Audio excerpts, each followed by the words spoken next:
네, 저희 안녕하십니까. 오늘 사회를 맡은 중소기업중앙회 정책총괄실장 이민경입니다. 지금부터 중소벤처 스타트업 규제혁신 대토론회를 시작하겠습니다. 한성숙 국무총리님의 모두 말씀이 있겠습니다. 네, 안녕하세요. 인사드리겠습니다. 한성숙입니다.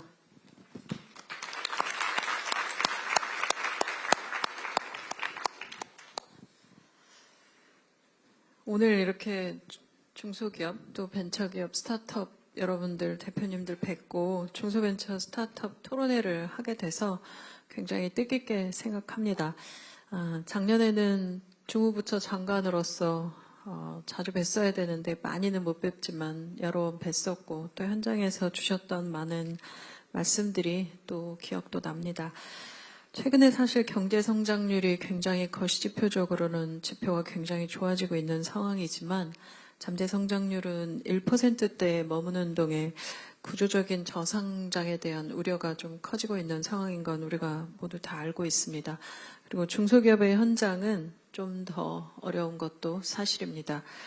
이런 상황 속에서 우리가 어떻게 이 위기를 함께 극복하고 올 초에 중소기업 저희가 신년회 할 때 자강 불식 말씀하셨던 것처럼 어떻게 우리가 스스로 이 문제를 극복할 거냐라는 것과 함께 또 모두가 성장하는 대한민국을 만들기 위해서 무엇을 바꾸고 그리고 어떤 부분들을 좀 정말 혁신적으로 바꿔갈 것인 건지에 대한 말씀을 나눠봐야 될 것 같습니다. 이 부분에서 오늘은 주로 정부가 바꿔야 할 부분에 대한 말씀들을 나누는 자리란 생각이 듭니다.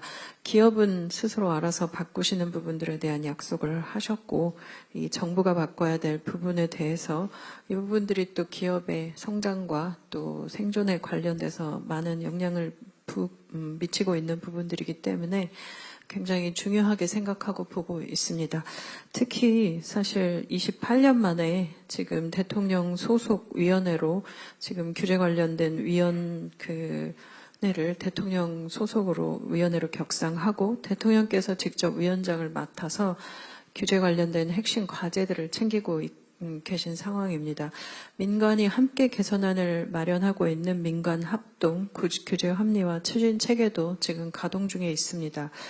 지난 7월에는 첫 업무를 국무총리로서 시작하면서 혁신의 걸림돌이 될 수 있는 규제를 적극적으로 합리화하기 위해 애를 쓰겠다라고 말씀드린 바도 있습니다.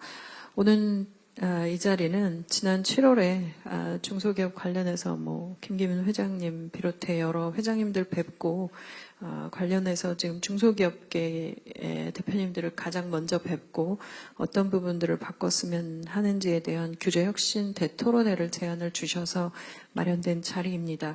첫 번째로 논의할 주제는 신산업을 위한 규제 합리화 부분입니다.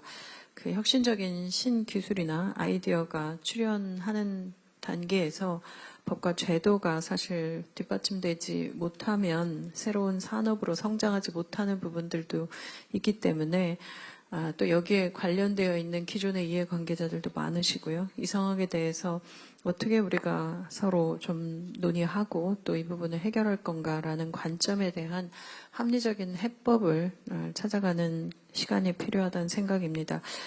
특히 신산업과 신기술 분야의 창업 벤처기업을 위해서는 규제합리화위원회 산하에 창업벤처규제혁신위원회가 곧 신설될 예정입니다.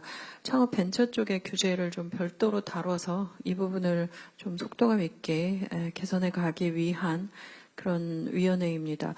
신산업 그리고 신기술 관련 개선이 필요하고 또 이해관계가 서로 부딪힐 때 이 창업과 제도전에 걸림돌이 되는 규제들을 좀 리스트업을 하고 어떤 것부터 해결해 가야 될 것인지 우선순위도 좀 정하고 하는 그런 창업벤처 규제 전담기구로서의 역할을 해갈 겁니다.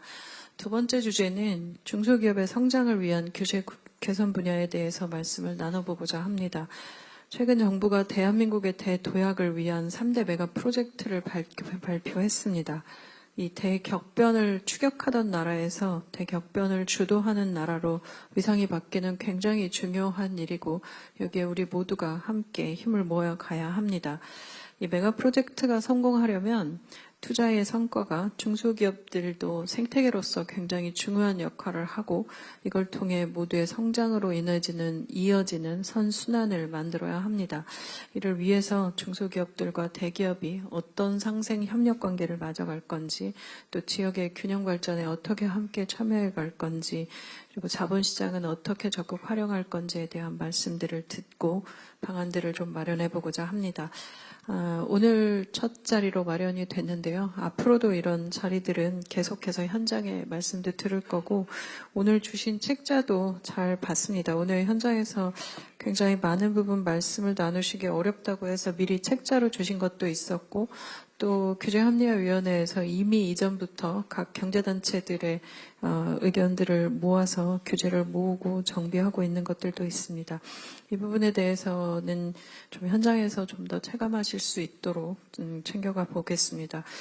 규제는 그렇지만 모든 규제들을 말씀하시는 대로 다 없앨 수 있는 것도 아니고, 저희가 합리화라고 말씀드리는 건 생명과 안전과 관련된 부분들은 좀 강화해서 우리 사회가 사람의 목숨을, 생명을 굉장히 중요하게 여기는 사회로 가야 하고, 이거는 돈을 버는 과정에서도 굉장히 중요한 부분이라는 생각이 됩니다. 이 부분과 함께 또 이해관계가 모두 다 다르시기 때문에 여기 계신 분들 사이에도 사실 이해관계가 다르셔서 그런 부분에 대해서 서로 어떻게 토론하고 논의하고 또 공론화해서 우리가 좀 납득할 수 있는 방안들을 만들 것인가 하는 이야기들을 나눠봐야 할 거라고 생각합니다. 한 번에 모든 걸 해결할 수는 없겠죠. 계속 말씀을 듣고 또 나아가면서 개선해 가서 오늘 이 자리가 여러분들이 정말 회사하기 좋은 상황 속으로 가실 수 있도록 좀 더 애쓰고 힘쓰고 서로 말씀 나누는 그런 자리가 되었으면 하는 바람입니다. 오늘 주시는 말씀 하나하나 잘 듣고, 그리고 오늘 굉장히 많은 부처에서 나오셨는데요. 부처에서도 각 부문에 걸쳐서 관련된 부분들의 답변도 드리도록 하겠습니다. 감사합니다. 네, 감사합니다. 이어서 김기문 중소기업 중앙회장님의 인사 말씀이 있겠습니다. 네, 맞습니다.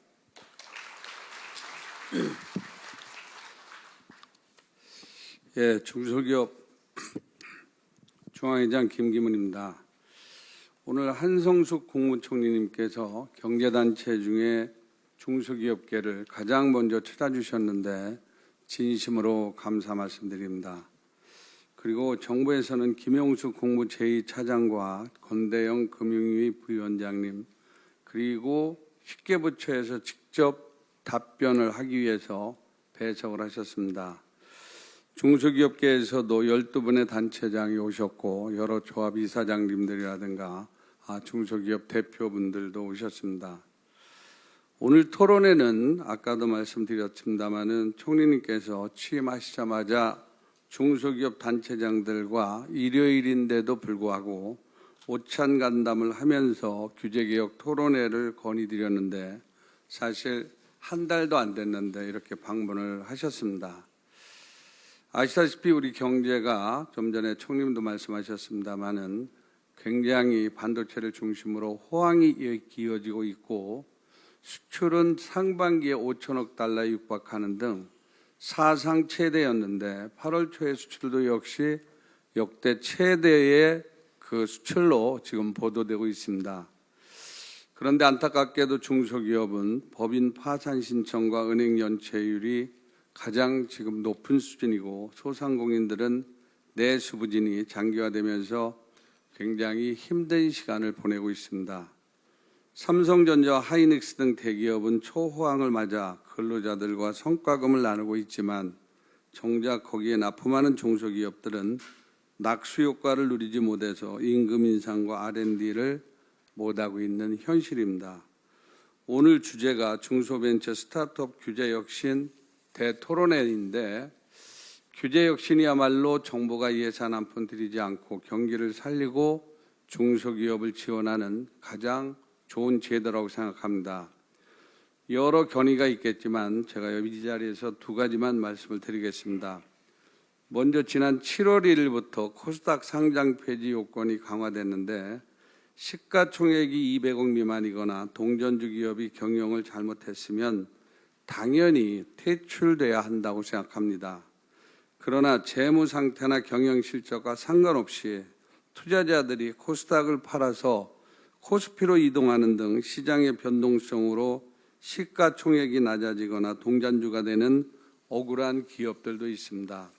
좀 이따 벤처협회장이 따로 건의를 하겠습니다만 기업 실적이 아닌 시장의 변동성 때문에 상장 폐지 위기에 놓인 중소기업에 대해서는 옥석을 가리는 대책을 만들어 주기를 건의드립니다. 다음은 공공기관의 공사용 자재 분리발주 문제입니다. 최근 LH가 시행하려는 민간 참여 사업은 공공발주 사업으로 판로지원법에 나온 대로 중소기업 제품을 분리발주를 통해서 직접 구매하면 되는데 일부 부처의 반대로 이루어지지 않고 있습니다. 최근 건설 경기 부진이 이어지면서 공사용 자재 생산 중소기업의 가동률이 14%에 불과하고 그다음에 경영 상황은 매우 어렵습니다. 레미콘이나 주택가구 등 360여 개 품목의 공사용 자재를 생산하는 중소기업들은 생존이 걸려 있는 만큼 신속하게 고시 개정을 통해서 하루속히 LH의 직접 구매가 이루어질 수 있기를 건의드리는 바입니다. 끝으로 어제 국무회의에서 이재명 대통령께서는 정책은 국민의 의견을 듣고 수정 보완하는 것이 바람직하다라는 말씀을 하셨습니다. 부처 간의 활발한 토론과 논쟁도 주문하신 만큼 중소기업들도 호남 지역의 그 52시간에 대한 반도체 공장 문제가 요즘 서로 토론을 하고 있는 것 같은데 그 문제와 가업승계 세제 개편안에 대해서는 중소기업계의 의견을 모아서 관련 부처나 총리실에 건의를 드리도록 하겠습니다. 오늘 좋은 토론회가 될 수 있도록 하고 여러분들 정말 많은 분들이 오셨는데 기탄 없이 의견을 내주시기 바랍니다. 감사합니다. 네, 감사합니다. 저희 잠시 장내 정리 시간을 가지겠습니다. 기자 여러분들께는 양해를 부탁드리겠습니다.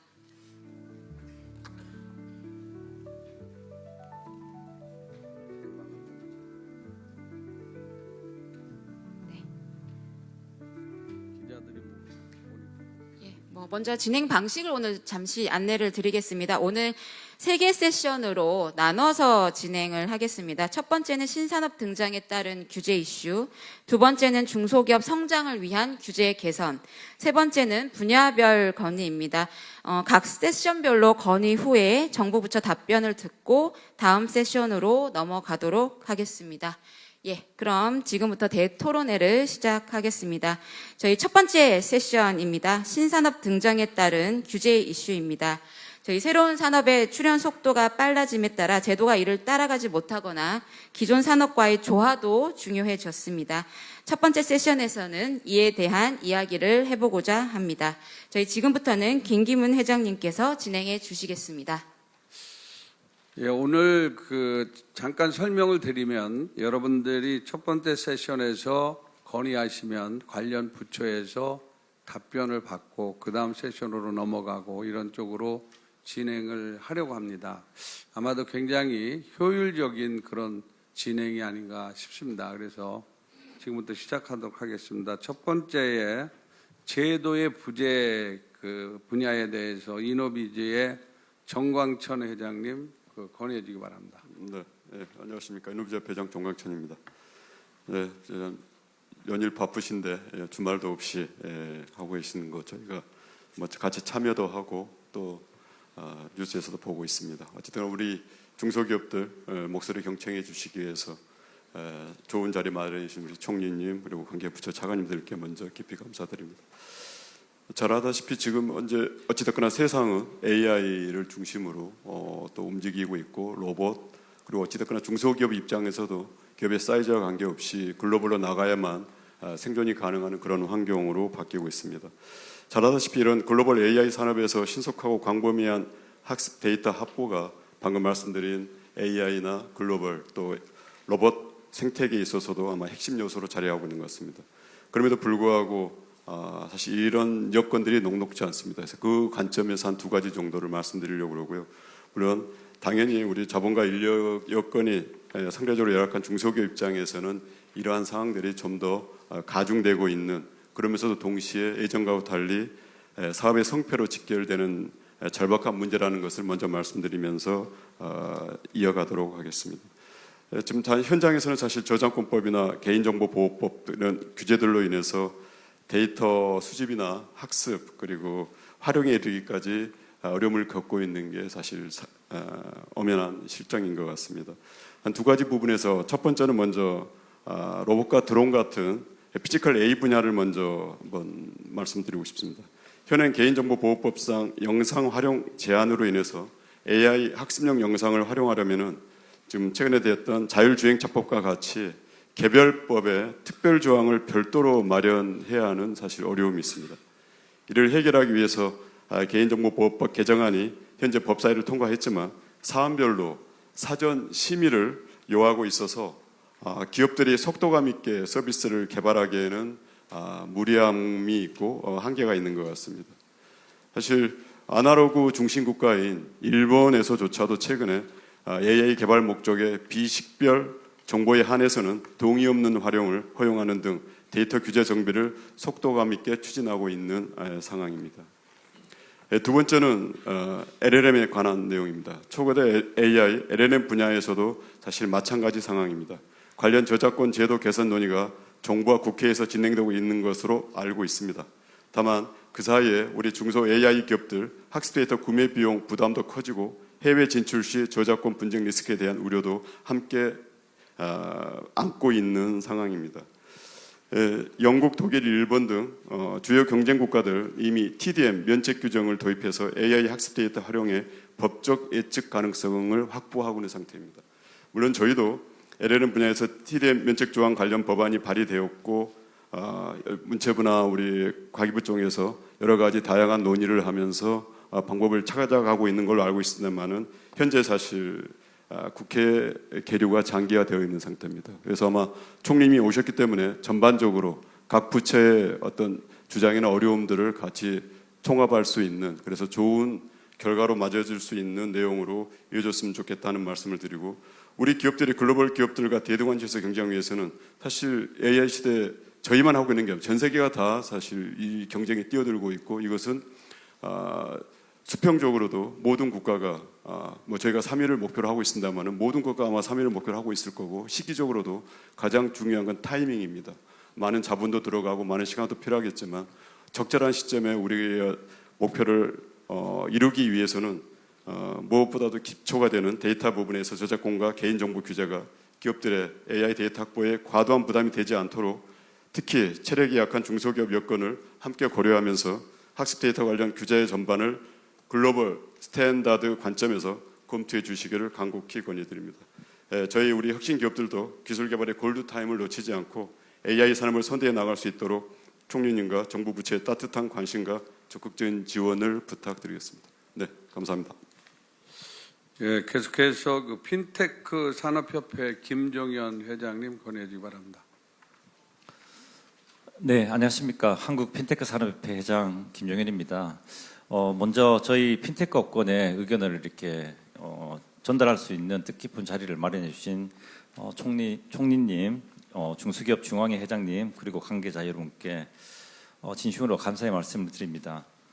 제가 오늘 말씀드릴 내용은 8월 20일 개인정보보호법 시행령 개정에 대한 사안입니다. 시행령 개정에 따라서 본인 전송 요구권이 금융에서 공공, 그리고 최근에는 일반 기업들까지 확대되어서 저희 업권은 매우 반갑게 생각하고 있습니다. 하지만 정보 전송 방식 중에 하나인 스크래핑 방식은 사전 협의를 거치지 않으면 정보 전송이 제한되거나 금지되게 됩니다. 스크래핑 방식은 미성년자의 계좌 개설이라든지 카드 발급, 보험 계약, 대출 등 비대면 금융 거래에 광범위하게 활용되고 있고, 금융기관뿐만 아니라 공공기관 또 일반 기업들도 최근에 활발히 사용하고 있습니다. 하지만 현 스크래핑 방식이 지금 당장 공공 마이데이터나 또 표준 API로 즉시 대체할 수 있는 그런 상황은 아니기 때문에 서비스 차질이 좀 우려되는 상황입니다. 특히 대법원 같은 경우는 지난 7월에 가족관계 증명서라든지 이런 것들에 대한 스크래핑 행위를 차단할 예정이라고 공지한 바가 있는데 오늘 다행히 뭐 개보이나 금융위의 노력으로 8월 31일까지 사전 협의를 신청한 기관에 대해서는 한시적으로 유예를 한다고 합니다. 저희 협회가 이제 앞으로 보다 안정적인 서비스를 위해서 이제 몇 가지 건의를 드리고자 합니다. 먼저 전송 요구에 대한 대리인 사전 협의 외에도 정보 전송 기관의 API 준비 부족 등의 문제가 있기 때문에 이런 한시적인 유예보다는 충분한 유예 기간이 있어야 되지 않을까 생각하고 있습니다. 과거에 금융 마이데이터 시행할 때는 한 3년 이상의 충분한 유예를 두어서 그 서비스의 안정성을 담보한다든지 그런 사례가 있었습니다. 그 API 제공 인프라라든지 또 안정적인 서비스 스크래핑 방식 표준 마련이라든지 사전 협의라든지 이런 것들을 많이 거쳐야 되기 때문에 충분한 유예 기간을 두어서 제도가 안착되기를 기대하고 있습니다. 다음은 그 모든 이용 기간이나 모든 정보를 또 API 방식으로 제공하는 것은 사실 현실적으로 굉장히 어렵습니다. 그렇기 때문에 API 방식과 스크래핑 방식이 앞으로 공존해야 되지 않을까 그렇게 생각하고 있습니다. 스크래핑 방식은 국내에서 한 20년 이상 이렇게 서비스를 해오고 있는데 그동안 꾸준히 발전해서 이제 신뢰할 수 있는 서비스로 성장해 왔습니다. 이러한 스크래핑 방식을 뭐 등록제나 허가제 이런 것들을 도입하면 어떨까 이렇게 생각하고 있습니다. 그러니까 API 방식하고 스크래핑 방식을 하나의 감독 체제 아래서 함께 공존할 수 있게 설계하는 게 좋을 것 같습니다. 일본 같은 경우는 그 전문 스크래핑 업체가 일본의 금융청에 등록을 해야 하고 또 동시에 그 정보를 제공하는 전송하는 기관과 계약을 해야 정보를 제공할 수 있게 그렇게 제도적으로 마련되어 있습니다. 그러니까 등록을 통해서 그 스크래핑 그 업체의 안정성이라든지 이런 것들을 확인할 수 있고 또 계약을 통해서 뭐 책임을 배분할 수 있다든지 이렇게 하는 사례가 있기 때문에 저희도 이런 부분을 좀 참고해 보면은 좋지 않을까 그런 생각을 하고 있습니다. 앞으로 저희 협회도 제도 안착을 위해서 미처 인지하지 못한 기업들도 많이 있는데 이런 기업들에 대한 사전 협의를 독려한다든지 또 안전한 스크래핑 그 제도에 대한 가이드 마련 이런 것들을 노력한다든지 이런 것들을 통해서 제도가 안착될 수 있도록 하겠습니다. 저희 핀테크 업계가 혁신적인 서비스를 많이 이제 하고 있는데 이런 부분들이 지속될 수 있도록 또 많은 관심과 지원을 부탁드리겠습니다. 네, 감사합니다. 예, 계속해서 코리아 스타트업의 김재원 의장님 건의해 주기 바랍니다. 네, 안녕하십니까. 코리아 스타트업 포럼 의장 김재원입니다. 저는 규제 샌드박스와 관련해서 건의드리고자 합니다. 규제 샌드박스는 결국 실증 결과를 바탕으로 빠르게 사업화를 시키는 게 중요합니다. 그러기 위해서 법률이나 시행령이 제때에 개정이 되어야 하는데 이것이 지연되거나 심지어는 이행이 안 되는 사례도 다수 있습니다. 업력이 있거나 우량한 기업들도 인허가 일정이 늘어지거나 하면 타격을 받는데 스타트업들은 사실 이러한 기간이 굉장히 타격이 크고 그래서 수개월간 지연이 되면 그 어떤 기업보다도 타격이 크고 피해가 큽니다. 그래서 이러한 문제의 원인을 보면 크게 두 가지인 것 같습니다. 먼저 제도적으로 법령 정비 의무가 있는데도 강제하는 수단이 없고 그리고 실증 특례 종료 시점에 규제 소관부처가 무응답으로 임시 허가 전환 같은 판단을 하지 않아도 현재는 강제할 장치가 없습니다. 그래서 이 문제는 실증 종료 단계에 부처에서 처리 방향을 회신하지 않으면 임시 허가로 전환되는 것으로 간주하도록 하고 신속하게 법령 정비가 되도록 지연 과제에 대해 규제합리화위원회의 심의 조정 권한을 강화한다면 해소될 수 있다고 생각합니다. 그리고 한 가지 더 말씀드리면 규제 샌드박스를 현재 6개 부처가 8개 분야에서 개별 법률에 근거해 각기 운영하고 있어서 저희 스타트업 입장에서는 어느 곳에 이걸 신청을 해야 되는지도 모르겠고 판단 기준도 다 다르기 때문에 굉장히 쉽지 않습니다. 마지막 뭐 부처 간 이견도 굉장히 있어서 조율도 안 돼서 더 어려웠던 저희 회원사들의 경험이 있습니다. 그래서 저희가 요청드리고 싶은 건 규제 샌드박스 최초 접수부터 부처 배정, 관리, 지연과제위원회 상정 등을 주요 업무로 하는 센터를 국무조정실 내에 설치해서 제도를 활용하는 중소기업들을 원스톱으로 지원하고 관리하면 큰 도움이 될 것으로 생각합니다.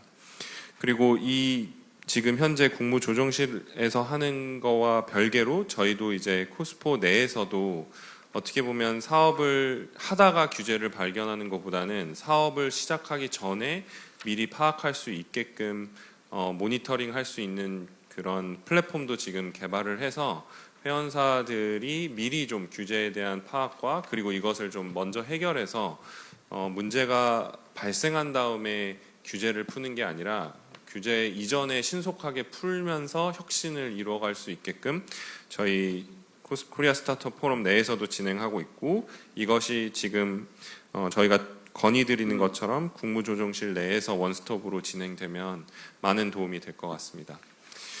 네, 아무튼 저희 코리아 스타트업 포럼은 굉장히 많은 스타트업들 회원사들이 있고 지금 이 규제 혁신에 가장 어떻게 보면 중요한 상황이라서 잘 봐주시고 많은 지원 부탁드리겠습니다. 감사합니다.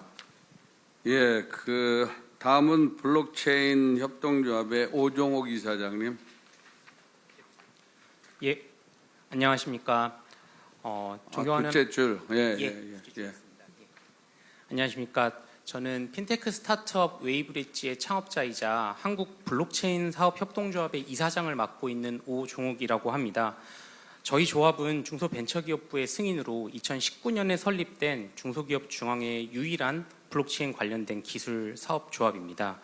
설립 당시 50개 이상의 기업들과 함께 시작을 하였지만 현재는 15개 내외의 조합원 사만이 활발하게 조금 활동을 하고 있는 아주 척박한 산업의 현장에서 고군분투를 하고 있습니다. 최근 대한민국이 AI 강국으로 도약하기 위해서 인프라를 깔고 있듯이 지금 글로벌 시장에서는 디지털 자산이라고 하는 새로운 패권 인프라를 깔고 있습니다. 저희 블록체인 사업협동조합은 이 자리에서 대한민국의 금융 영토를 넓히고 막대한 국부를 끌어올 수 있는 그런 제도적인 허락을 받고자 이 자리에서 발언을 드립니다. 현재 미국과 유럽, 일본 등 주요 국가들이 디지털 자산 패권을 가져가기 위해서 앞다투어 법안을 정비하고 있습니다. 너무 잘 아시는 것처럼 미국은 지니어스 액트에 이어 클래리티 액트가 내년에 시행될 예정이고요. 유럽은 미카, 그리고 일본도 자금 결제법과 금융상품 거래법을 개정하여 내년부터 빠르게 스테이블 코인에 대한 발행을 허용하고 결제가 이루어지고 있습니다. 반면 대한민국은 디지털 자산법 기본법의 부재로 유명한 스타트업들이 해외로 많이 이미 떠난 경험들이 있고요. 핵심 기술 인력과 어떤 자본이 해외로 유출되면서 정말 수백 개 이상의 어떤 블록체인 스타트업들은 폐업을 하거나 AI 사업으로 피봇하는 그런 어려운 상황에 좀 빠져 있습니다. 그래서 총리님, 우리 기업들이 정말 뛸 수 있는 합법적인 운동장을 열어주시기를 간곡히 부탁드리면서 블록체인과 디지털 자산 산업이 대한민국 경제에 어떤 숫자로 보답을 드릴 수 있는지 몇 가지 말씀을 드리고 싶습니다. 첫 번째는 대한민국의 5만 명 이상의 일자리와 10조 원 이상의 GDP를 창출할 수 있는 저력을 가지고 있습니다. 양성화된 디지털 금융 생태계는 실물자산 토큰화라든지 주식에 대한 T0 결제라든지 이런 청년들을 위한 양질의 일자리를 만들 수 있는 기술 기반입니다. 이런 디지털 자산 분야는 IT와 금융이 결합된 고임금, 고부가치 청년 전문직 일자리라고 생각을 합니다. 두 번째는 연간 3천억 원 이상의 소상공인의 비용을 절감할 수 있습니다. 한국은행 자료에 따르면 외국인 관광객들이 1년에 한국에서 쓰는 비용이 19조 원 정도 됩니다. 평균 1에서 1.5% 수수료를 생각해보면 연간 3천억 원에서 4천억 이상이 해외에 있는 비자나 마스터 결제 사업들이 가져가는 부분입니다. 이런 부분들을 국내에 있는 소상공인들에게 돌려줄 수 있는 좋은 기술이자 나아가야 될 방향으로 생각합니다. 세 번째는 가장 중요하다고 생각하는데요. 수조 원 이상의 무역 결제 비용 절감입니다. 2025년 기준 한국의 연간 수출입액 교역액은 1조 3천억 달러가 넘습니다. 말씀 주신 것처럼 2026년에도 역대 최대 수출을 기록을 했는데요. 중소기업들이 이런 전통적인 스위프트망이 아닌 어떤 블록체인을 이용한 스테이블 코인 결제나 이런 무역 대금 수취가 가능하게 된다면 연간으로 줄일 수 있는 비용이 수십조 원에 수조 원 이상이 됩니다. 한국무역협회가 추산 기준 평균이 6% 정도에 대한 비용인데요. 이 부분을 획기적으로 낮추고 결제 주기를 단축한다면 글로벌 시장에서 우리나라 업체들이 정말로 압도적인 무역 경쟁력을 더 가져갈 수 있지 않을까 이런 생각을 합니다. 이러한 이유에서 저는 디지털자산 기본법의 제정과 시행이야말로 현재 지금 대한민국이 추구해야 하는 생산적 금융이자 포용 금융의 좋은 방향이라고 생각을 합니다.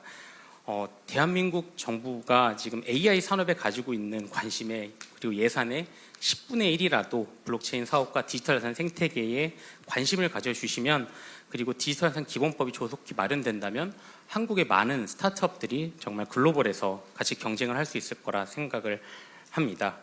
한국의 블록체인 이런 스타트업들이 리벨리온이나 업스테이지나 퓨리어스 AI처럼 정말 글로벌 무대에서 당당히 경쟁해서 대한민국의 부를 키울 수 있는 그런 기회를 가지고 싶습니다. 이야기 들어주셔서 감사합니다.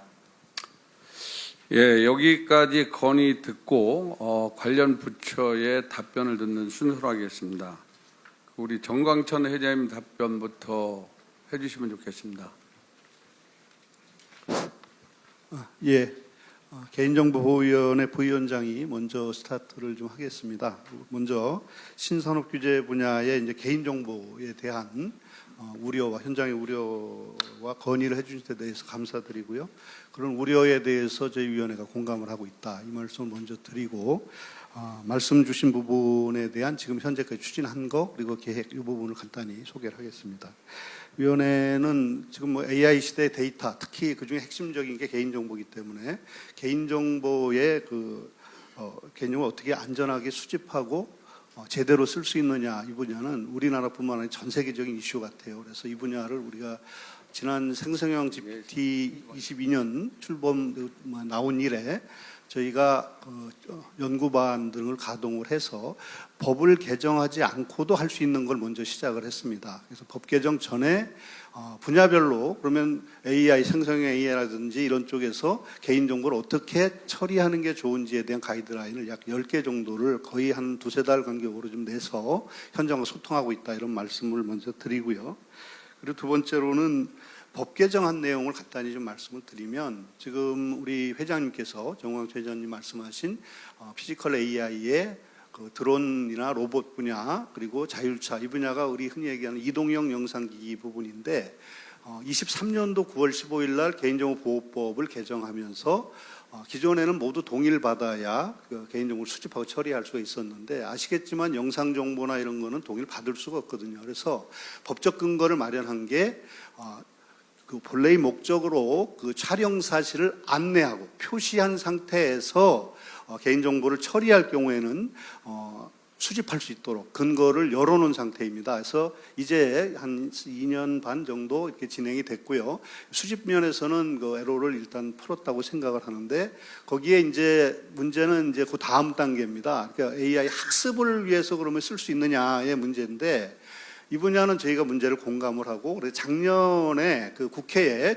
저희 이제 정무위원회인데 지금 AI 특례 입법을 제안을 했어요. 그래서 이 부분은 그 가명이나 익명 처리로 해가지고는 AI 학습이라든지 신산업 발전을 할 수 없는 분야들이 있어요. 특히 영상, 이미지, 음성 이런 분야 비정형 데이터 처리하는 거는 원본 정보를 쓸 수 있도록 저희가 법 근거를 마련했고 지난 5월 달에 정무위를 통과하고 7월 얼마 전에 이제 법사위를 통과해서 이제 본회의를 앞두고 있습니다.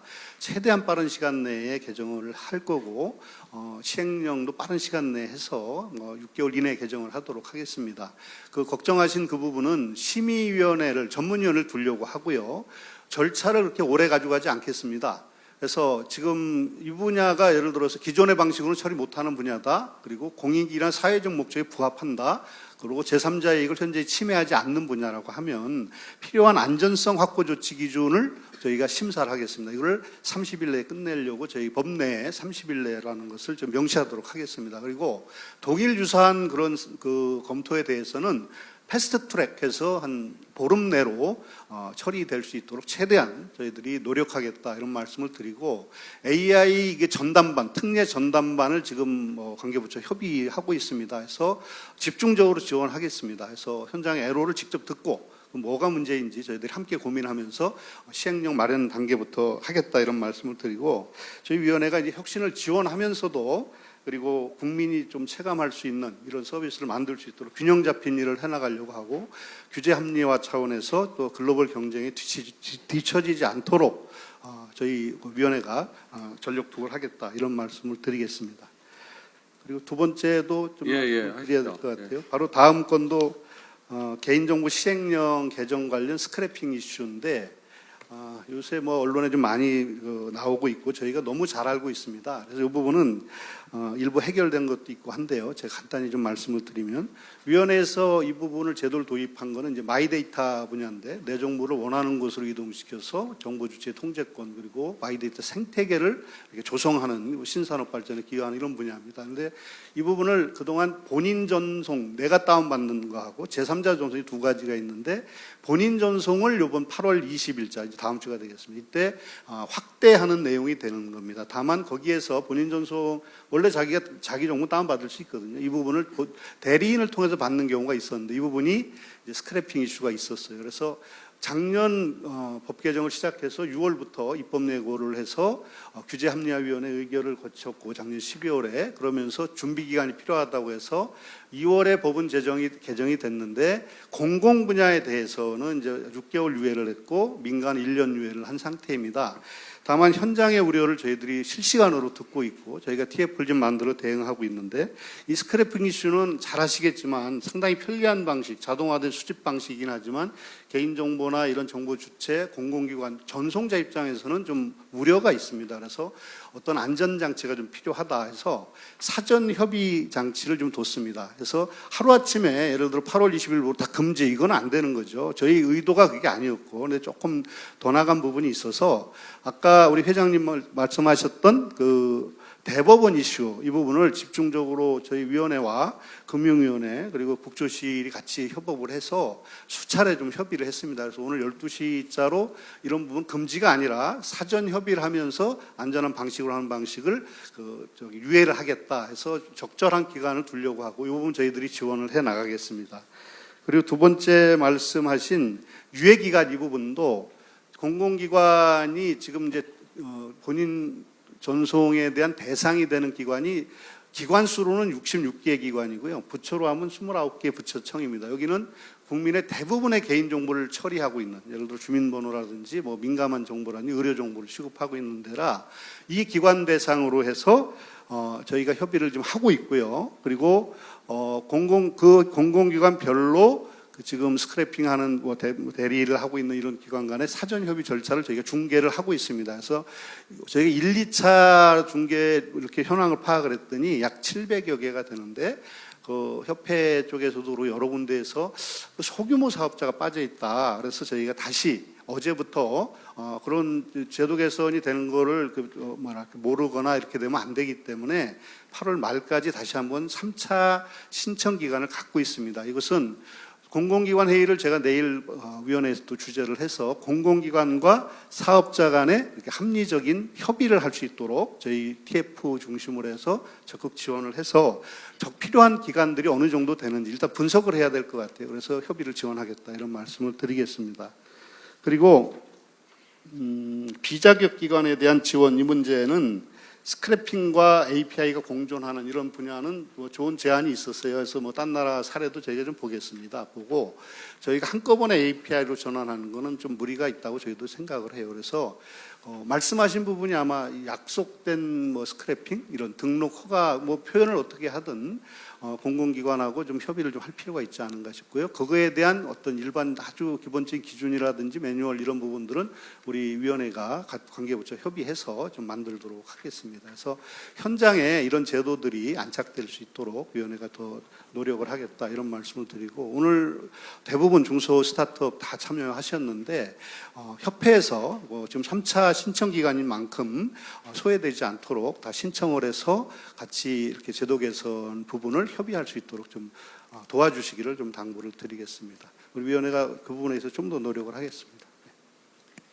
예. 네, 이 건 같은 경우는 뭐 보도도 좀 나왔었고 그 관련 내용들 좀 챙겨서 관련 부처가 좀 신속하게 의사결정들을 많이 하고 또 대법원까지 협의를 좀 빠르게 해주셔서 뭐 시작되기 전에 좀 유예 기간들을 연장한다거나 할 수 있었던 부분들입니다. 근데 아까 이제 개인정보보호위원회에서도 설명하신 것처럼 사실 몇 달간 6개월에 걸쳐서 1년에 걸쳐서 이렇게 충분히 이제 진행이 됐다고 생각하지만 또 중소기업 협회나 이런 경우들은 좀 모르시는 경우들도 많고 또 소규모 사업자들 분들은 또 더 모르시고, 그래서 어떻게 이 부분들의 채널을 만들 것인가라고 하는 게 이제 오늘 오신 협회분들도 좀 관심을 가지셔야 되는 부분이라는 생각이 들고요. 그래서 특히나 이 IT 개인정보 보호 이런 그 개인정보 보호를 해야 된다는 전체 방향성에는 모두 다 동의하는 부분들이실 거라 보이고, 이런 형태의 제도는 더 강화돼 갈 거라는 생각이 듭니다. 그래서 이 부분에서 특히 관련 협회에서 좀 더 적극적으로 의견 개진하시고 또 협회들 간에도 좀 연계하셔서 좀 모든 협회를 또 다 위원회가 만나시기도 좀 어려운 상황이잖아요. 그러니까 그랬을 때 뭐 좀 이쪽 앞쪽 혁신 벤처 같은 경우는 어느 협회가 좀 대표적으로 채널을 만드신다거나 하는 좀 그런 그룹핑도 좀 필요하지 않을까라는 생각입니다. 뭐 핀테크 협회 따로, 코스포 따로, 벤처기업 협회 따로, 모든 협회 따로 하면 그 협회만도 또 몇십 개 되시니까 그걸 좀 이 정부와의 채널도 좀 채널은 좀 줄여서 이 정보는 또 좀 유통 잘 될 수 있도록 하는 체계는 좀 만들어 주십사 부탁드립니다.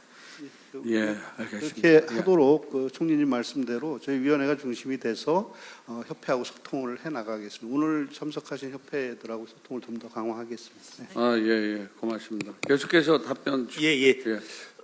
문화체육관광부 문화미디어 산업실장입니다. 회장님께서 정광천 회장님 말씀 주신 부분 중에 이제 AI 학습 관련 저작권 이슈가 있는데 이 부분에 대해서 답변 드리도록 하겠습니다. 다 아시겠지만 저작권은 개인의 재산권입니다. 헌법에 보장된 재산권이지만 이러한 재산권도 특별한 경우, 특별한 요건 하에서는 저작 재산권이 제한되고 있고요. AI 학습을 위해서 데이터를 이용하는 경우에도 제한되는 경우에 해당됩니다. 이러한 경우 전 세계적으로 볼 때는 크게 두 가지 법리에 의해서 이게 제한이 되는데요. 첫 번째가 회장님께서 말씀 주신 그 TDM입니다. 텍스트 데이터 마이닝, 이 법리에 의해서 저작권을 제한하는 나라가 EU, 영국, 일본 등이 있습니다. 이와 반대로 또 공정이용 법리에 의해서 저작권을 제한하는 나라도 있는데 미국이 그렇고요. 저희 나라도 이 공정이용 법리에 의해서 저작권을 제한하고 있습니다. 그래서 이용 목적이나 성격, 이용하는 분량, 그다음에 시장 가치에 미치는 영향, 이 개별 사안들을 판단해서 공정 이용인지 아닌지 판단을 하고 있는데요. 사실 일반인이 AI를 개발하는 개발자분들이 이게 공정 이용에 해당하는지 판단하기가 쉽지 않습니다. 그래서 저희 문체부는 올 초에 공정 이용 가이드라인이라는 것을 만들어서 배포를 했습니다. 그래서 개발자분들이 본인이 하고자 하는 이용이 공정 이용에 해당하는지 판단할 수 있도록 가이드라인을 배포한 바 있고요. 사실 가이드라인만으로는 판단하기 부족합니다. 그래서 저희 저작권위원회 내에 특별 상담 센터를 운영하고 있습니다. 그래서 가이드라인로만 부족한 부분은 하시라도 전화로 상담해서 컨설팅을 받도록 저희가 지원을 하고 있습니다. 저작권 AI 학습 관련해서 한 가지 더 말씀드리면 생성형 AI 등장 이후 최근의 추세는 공정 이용이나 TDM 법리보다는 이용 허락을 받고 라이센스 방식으로 이용을 하는 게 최근의 추세입니다. 그래도 라이센스 방식으로 하고자 해도 누가 권리자인지 알기 어렵기 때문에 저희 문체부에서는 저작권 권리관리 정보 플랫폼을 구축하고 있습니다. 올 12월까지 이 구축을 마무리할 생각이고요. 이 플랫폼을 통해서 내가 이용하고자 하는 저작물의 권리자가 누구인지 권리를 확인하고 거기를 통해서 이용 허락을 받도록 지원할 계획입니다. 추가적으로 이용 허락을 위해서 필요한 표준 계약서도 개발 중인데요. 이것 또한 올 연말까지 마무리하도록 하겠습니다. 이상입니다. 예, 계속해서 하시죠. 예, 안녕하세요. 국무조정실 규제조정실장입니다. 지금 규제 샌드박스 관련해서 개선 의견을 좀 주셨는데요. 다 아시겠지만 이제 규제 샌드박스는 신기술 신산업에 등장을 할 때 이게 이제 법에 금지되어 있거나 법에 규정이 없을 때 이제 우선 허용하고 사후 규제하는 그 네거티브 방식의 대표적인 그 제도고요.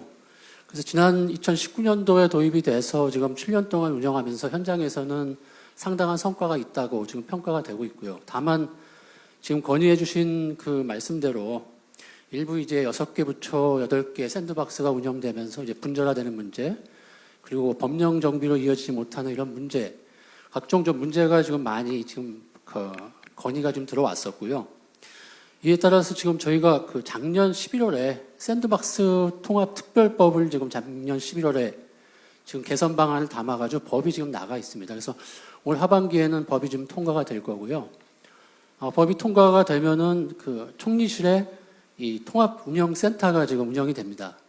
그럼 통합운영센터가 운영이 되면은 이제 신청부터 이 실증 그리고 법 정비까지 원스톱으로 지금 저희 총리실에서 다 들여다보면서 지금 운영을 할 거고, 이렇게 되면은 지금 만약에 기업 하시는 분들이 어디에 지금 신청을 할 것인지 고민하실 필요 없이 저 총리실에 신청하셔도 되고, 또 신청한 이후에 여러 가지 실증, 심의 지연이라든지 아니면 부가 조건이 과도해가지고 겪는 어려움 이런 것들도 다 좀 해소가 될 것입니다. 그리고 제일 또 문제됐던 게 이제 실증이 부여한 다음에 보통 샌드박스는 아시다시피 이제 2+2년으로 최초 2년에 부가 2년 해가지고 한 4년이 지나야지 이제 법 정비를 이루어지는데, 보통 현장에서는 4년 다 지난 다음에 이제 법 제도로 그때서야 법 정비가 좀 착수한다든지 아니면 이견이 생겨서 그 법 정비가 안 되는 문제가 지금 있기 때문에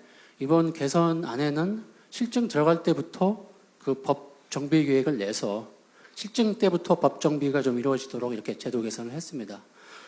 그리고 무엇보다도 지금 이 샌드박스와 이제 대통령이 위원장이신 규제합리화위원회의 어떤 조정, 이 권한을 대폭 강화를 했기 때문에 전반적인 이 샌드박스 운영에 대한 개선이 좀 이루어질 거로 저희는 지금 제도 개선을 지금 추진하고 있다고 말씀을 드리고요. 지금 건의하신 내용 중에서 그 실증이 끝난 다음에 그 회신이 없으면은 자동적으로 임시 허가를 좀 간주해 달라는 건의도 좀 있으셨는데, 사실 저희가 제도 개선할 때 이 부분도 좀 고민을 좀 많이 했었습니다. 근데 자동적으로 이제 임시 허가로 가려고 하면은 저희가 샌드박스를 하는 취지가 혹시 신기술 신제도가 국민의 생명과 안전에 조금 어떤 위해가 있는지를 사전에 테스팅하고 이걸 제도화하는 그런 그 제도이기 때문에 이걸 즉시 그냥 임시 허가로 간주하기에는 조금 어려움이 있다는 말씀을 좀 드리고요. 그 부분은 조금 더 저희가 고민을 해서 샌드박스를 운영하도록 하겠습니다. 예, 금융위원회. 예, 금융위원회 부위원장 권대영입니다. 그 오종욱 한국 블록체인 사업협동조합 회장님, 건의 잘 들었습니다. 너무나 중요한 이슈고요. 디지털 자산, STO, 스테이블 코인, 블록체인 이런 분야가 새로운 기술이고 또 새로운 미래를 열 분야고, 우리가 또 가야 될 분야고 아마 많은 부가가치와 일자리를 창출할 수 있을 것 같습니다. 또한 여기 계신 중소기업 분들도 자금의 조달이나 결제에 유용한 그런 새로운 기술이고 기회임은 분명합니다. 그런데 입법이 좀 늦어지는 측면에 지금 많이 답답해 하시는 거고, 제 자신도 많이 좀 답답하고 굉장히 좀 무거운 마음이다 이런 말씀을 드리겠습니다. 하반기 이제 원구성이 이제 제대로 됐기 때문에 아마 제가 보기에는 저희 금융위원회에서는 디지털 자산 기본법의 입법의 속도를 좀 내도록 그렇게 하겠습니다. 그렇게 하시면 스테이블 코인을 포함한 상당 부분이 이제 규율 체계가 마련될 것이고요. 또 하나는 이제 블록체인의 어떤 기술 측면에서는 아마 가기정통부가 기본법을 이제 만들고 있습니다. 그러니까 아마 올해 정도 해서 내년 정도에 이제 속도를 내는 거로 제가 이야기를 들었고, 그렇게 되면 이런 블록체인을 이용하는 신기술의 스타트업이나 중소기업들의 어떤 지원 체계들을 아마 그쪽에 담는 거는 제가 맞을 것 같다, 그런 생각이 듭니다.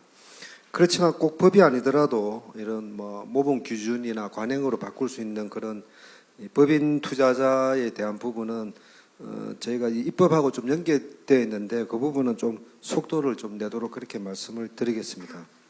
마지막으로 아마 과거에 샌드박스 왔을 때 18년경에도 블록체인을 어느 부서에서 해야 될지 이런 상당한 갈등 끝에 이제 블록체인 자체에 대해서 샌드박스가 이제 잘 안 되는 그런 측면이 있는 것 같습니다. 그런데 저희가 디지털 자산 기본법을 만들거나 블록체인 기본법을 만들면은 아마 충분히 이제 샌드박스의 대상이 되지 않을까 이렇게 생각합니다. 하여튼 새로운 기술이고 새로운 미래니까 우리 국민들한테 도움되는 그런 실전적인 사례를 좀 많이 만들어내는 업계의 노력도 좀 필요할 것 같고요. 혁신을 해 나가되 조금 안정이나 이런 책임 있는 이런 거가 균형 있는 그런 거를 해 나가야지 이 새로운 분야가 잘 안착할 수 있도록 하고, 정부도 좀 현장과 긴밀히 소통해 나가면서 속도를 내겠습니다. 예, 고맙습니다. 예, 계속해서 진행하겠습니다. 신구산업조합 분야의 닥터나우의 정진용 대표님 어디 계시죠? 예. 네. 안녕하십니까. 비대면 중개 서비스를 제공하고 있는 닥터나우 대표이사 정진웅입니다. 소중한 자리 마련해 주셔서 감사합니다. 저는 오늘 신사업과 기존 산업 간 갈등을 합리적으로 조정하는 상설 조정기구 설립을 건의드리고자 합니다. 우리 경제가 지속적으로 성장하기 위해서는 신사업의 역할이 필수적이라고 생각합니다. 하지만 혁신 기술이 기존 산업에 결합되어 새로운 서비스가 만들어질 때마다 기존 산업과의 이해관계 충돌을 이유로 신사업의 시장 진입이나 사업의 지속 자체가 제한되는 사례가 반복되고 있습니다. 저희 닥터나우는 코로나19 팬데믹 중 비대면 진료와 약 배송 서비스를 최초로 선보인 기업입니다. 그러나 팬데믹이 끝난 직후 비대면 진료가 재진으로 제한되고 약 배송도 금지되면서 비대면 진료를 이용하고도 약을 받기 위해 직접 약국에 가야 하는 다소 모순적인 서비스를 운영할 수밖에 없었습니다. 그리고 결국 이러한 제도 변화 속에서 저희는 구조조정을 피할 수가 없었습니다. 더 나아가 최근에는 오는 9월 입법 예고 예정인 의료법 하위 법령 제정을 앞두고 의학계 단체의 반발에 따라 비대면 진료 규제를 다시 강화하자는 논의가 이뤄지고 있습니다. 그 예시로 초진 비대면 진료의 경우 처방 일수의 일괄 7일 제한, 항생제, 스테로이드제, 탈모약 등의 처방 금지 등이 검토되고 있습니다.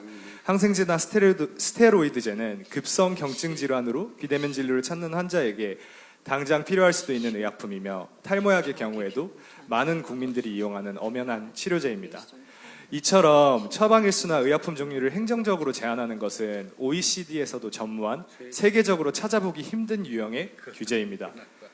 가장 안타까운 부분은 산업계나 비대면 진료 참여 의료인 그리고 무엇보다 환자의 목소리는 이런 과정에 반영되지 못하고 직역단체 중심으로 하위법 내용이 논의되고 있다는 점입니다. 따라서 부디 정부 주도의 상설 조정기구가 빠르게 마련되어 실제 비대면 진료를 이용하는 국민의 수요가 의료법 하위 법령에 반영될 수 있도록 중재가 이루어지길 부탁드리고 싶습니다. 사실 비대면 진료만이 아니라 수많은 신사업들이 이러한 어려움을 겪어왔으며 기술의 변화 속도가 빨라지면서 이런 문제는 더 심화될 것으로 보입니다.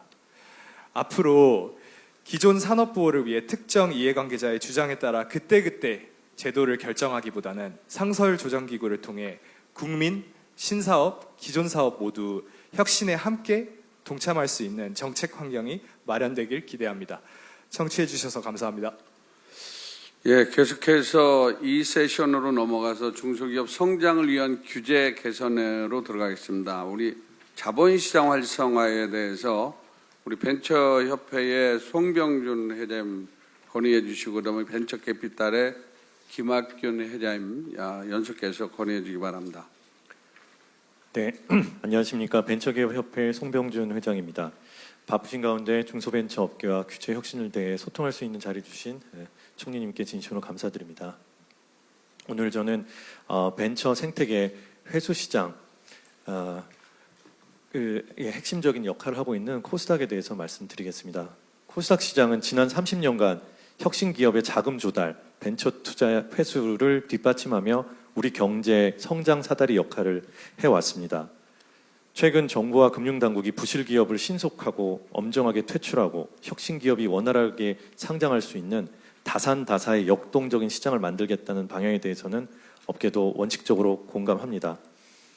다만 오늘은 코스닥 상장 기업은 물론 상장을 준비하는 비상장 벤처 기업들로부터 각 협회에 지속적으로 전달되고 있는 코스닥 부실 기업 퇴출 관련해서 현장의 목소리를 말씀드리고자 합니다.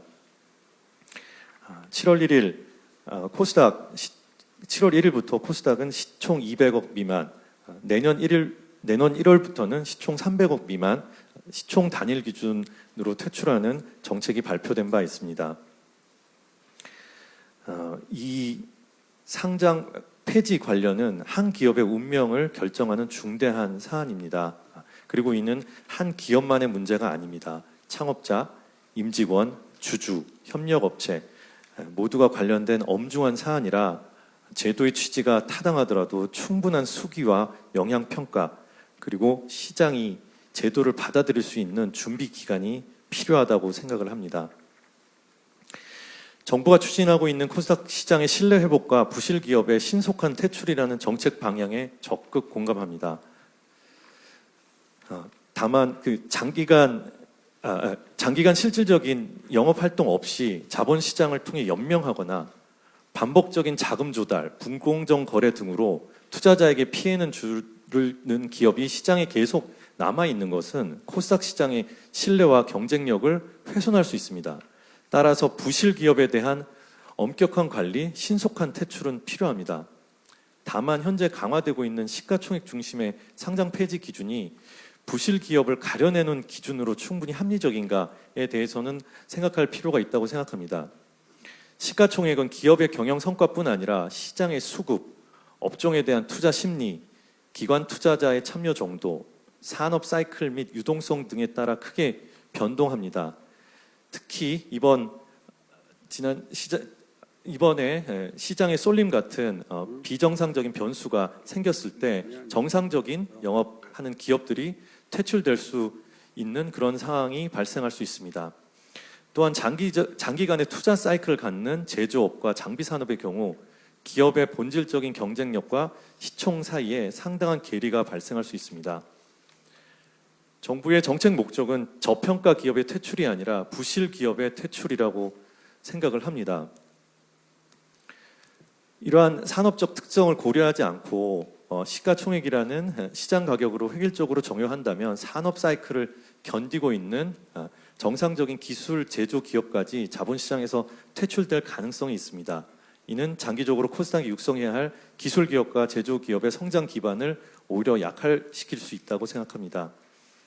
주가는 시장이 결정합니다. 기업은 매출을 늘리고 비용을 절감하고 기술을 개발하고 고객을 확보하고 고용을 유지할 수는 있습니다.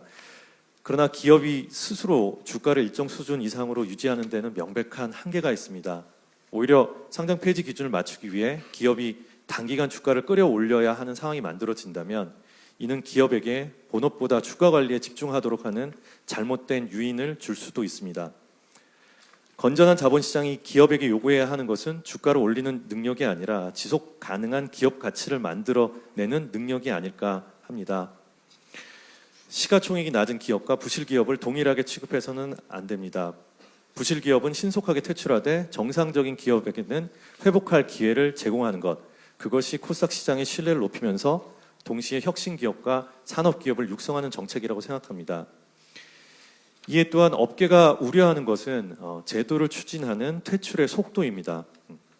제도 개정 과정에서 기업의 존속과 주주의 재산권, 벤처 투자 회수 시장에 미칠 파급 효과를 고려하면 업계와의 충분한 수기와 영향 평가는 부족했다는 것이 현장의 평가입니다. 특히 시가총액 기준의 적용 시점이 당초 계획보다 앞당겨지면서 기업들은 이미 수립한 자금 조달과 경영 계획을 단기간에 다시 조정해야 하는 상황에 놓였습니다. 기업의 존속 여부를 좌우할 수 있는 기준과 시행 시점이 짧은 기간에 변경되면 기업은 이에 대응할 충분한 시간과 기회를 갖기 어렵습니다. 제도의 취지가 타당하더라도 충분한 수기와 영향평가 그리고 시장이 제도를 받아들일 수 있는 준비 기간이 반드시 필요한 이유입니다.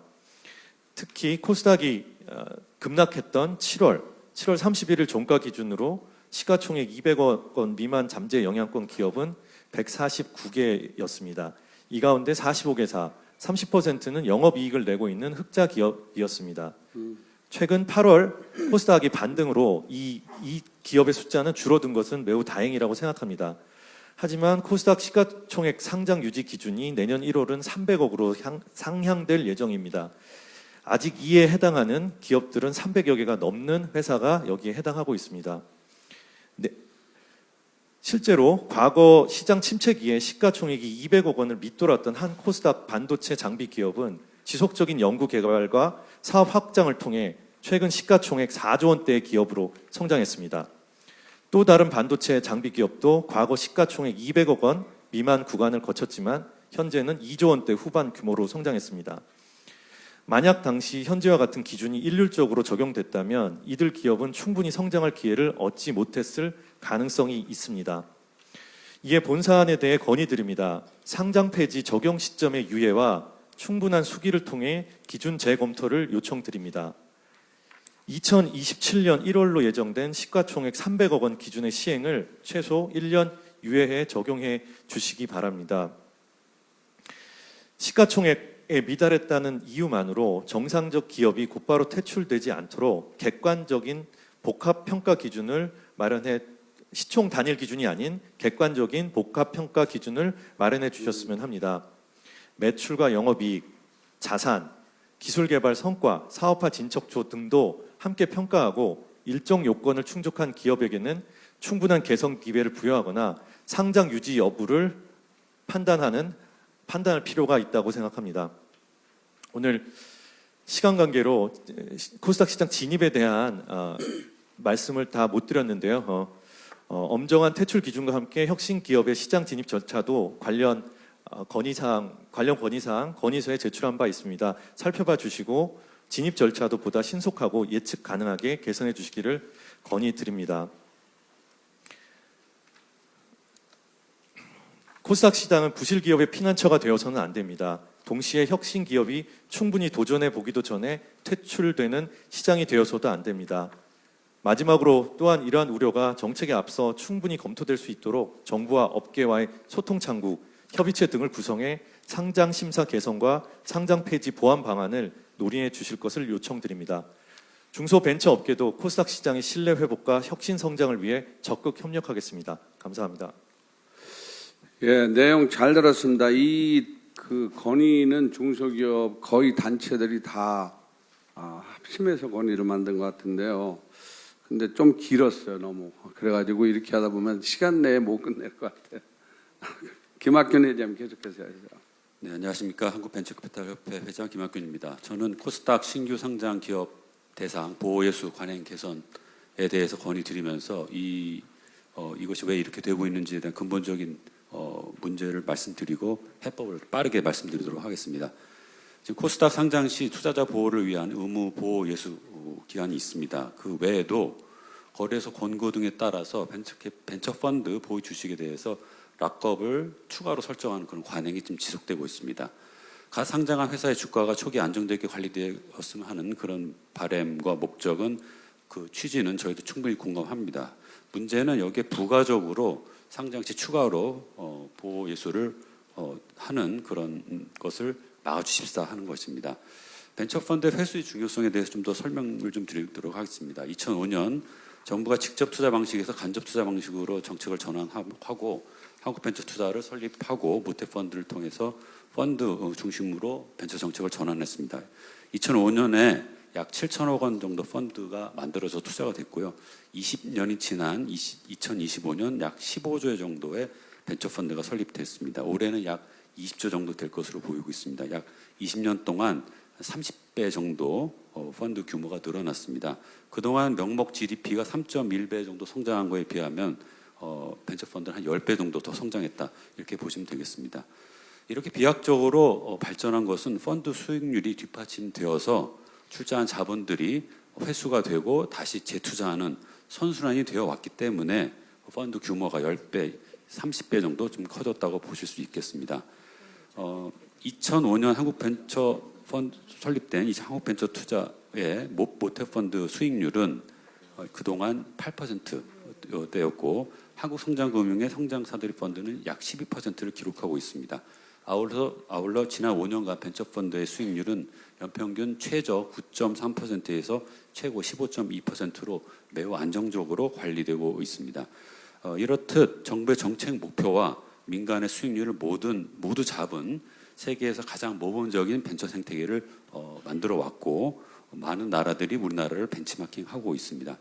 이렇듯 선순환의 관점에서는 벤처 투자의 회수는 매우 중요함에도 불구하고 락업의 관행은 여전히 정가의 보도처럼 쓰이고 있습니다. 이것이 왜 이렇게 되고 있는가를 살펴보면 근본적인 이유는 코스닥 시장에 기업을 장기적으로 투자할 펀더멘털 투자가 없기 때문이고 벤처 펀드의 손바뀜이 개인에 의존하기 때문입니다. 여기에서 벤처 선진국을 좀 벤치마킹할 필요가 있다고 생각합니다. 저기 회장님 죄송한데요. 다 다른 분들도 많이 말씀하셔야 되고 또 정부 알겠습니다. 답변도 있으니까 뭐 서면도 주셨고 좀 요약하셔서. 네, 알겠습니다. 네. 그래서 짧게. 결론적으로 말씀드리면은 피투자 기업 상장 이전 보유기간 2년 이상인 물량은 자발적인 보호예수 설정해서 제외해 주십사 하는 것이 요점이 되겠습니다. 감사합니다. 예. 왜 그러냐면 그 총리님이 아마 3시 40분 정도 시간의 문제도 있는데 오늘 사실 건의하시고 정부 답변도 많이 들으셔야 될 텐데 이 정부 답변하시는 것들도 들으셔야 하니 질문은 가급적 좀 짧게 얘기하시는 게 다른 협회분들도 말씀하셔야 되니까 그 차원에서의 말씀입니다. 네. 예. 예, 왜 그러냐면 그 여러분들이 건의한 내용은 이미 정부에 전달이 돼서 답변에 대한 부분들을 많이 가져 나오셨으니까 짧게 말씀하셔도 정부는 충분히 이해를 하고 아마 여러분들한테 답변을 줄 것 같습니다. 그럼 여기까지 하고 정부 측 답변을 듣도록 하겠습니다. 아까 닥터나우 정진웅 대표부터 건의한 것부터 시작해 주기 바랍니다. 예, 국무조정실 규제조정실장입니다. 이 부분을 좀 짧게 답변 드리겠습니다. 지금 말씀 주신 대로 신산업 신기술이 지금 등장을 하면은 이해관계자라든지 신구 갈등이 항상 어려움이 항상 있거든요. 제일 중요한 게 이제 과정, 수기 공론화 과정을 통해서 어떻게 조금 이해관계를 해결하고 또 가장 또 중요한 것 중에 하나가 그 결정할 리더십의 문제인데 새 정부는 아시다시피 그 대통령 주재 규제 합리화위원회에서 대통령께서 지금 직접 챙기고 계시면서 결정을 하고 계시고 그리고 그 부위원장 민간 부위원장이 3분이 분과회를 맡고 총리님이 수석 부위원장이시거든요. 그 안에서 갈등 해결 모델을 저희가 정립을 했습니다. 그래서 이 신산업이나 신기술 관련된 갈등이 있으면은 분과위별로 지금 맡아서 하고 있고요. 특히 신구 갈등은 창업 벤처 스타트업 쪽에서 많이 지금 있기 때문에 아까 총리님께서 모두 말씀 주셨듯이 규합이 산하의 창업 벤처 규제 합리화 전문위원회를 제가 만들었습니다. 그래서 이러한 신구 이 산업 간 갈등에 대해서 규합이 전체 차원에서 지금 조정하고 관리해 나가겠다는 그런 말씀을 드립니다. 예, 계속해서요. 예. 예, 코스닥 시장 관련된 건의에 대해서 말씀드리겠습니다. 아마 지금 그 많은 그 코스닥 상장 회사 계신 분들이 걱정이 많으신 부분도 저희 충분히 이해하고 있습니다. 근데 이제 제가 드리고 싶은 말씀은 과거 우리 코스닥 지수를 보면 2000년에 그 IT 버블 이후에 한 2,900을 갔거든요. 그 후에 무려 25년간 1000을 못 넘고 그냥 한 5, 600에서 한 7, 800 갔고 딱 2번 1000을 넘었습니다. 여러분 잘 아시다시피 코로나 때 그 유동성 때 한번 1000을 넘었고요. 이번 새 정부 들어서 저희가 한 1200까지 이제 갔거든요.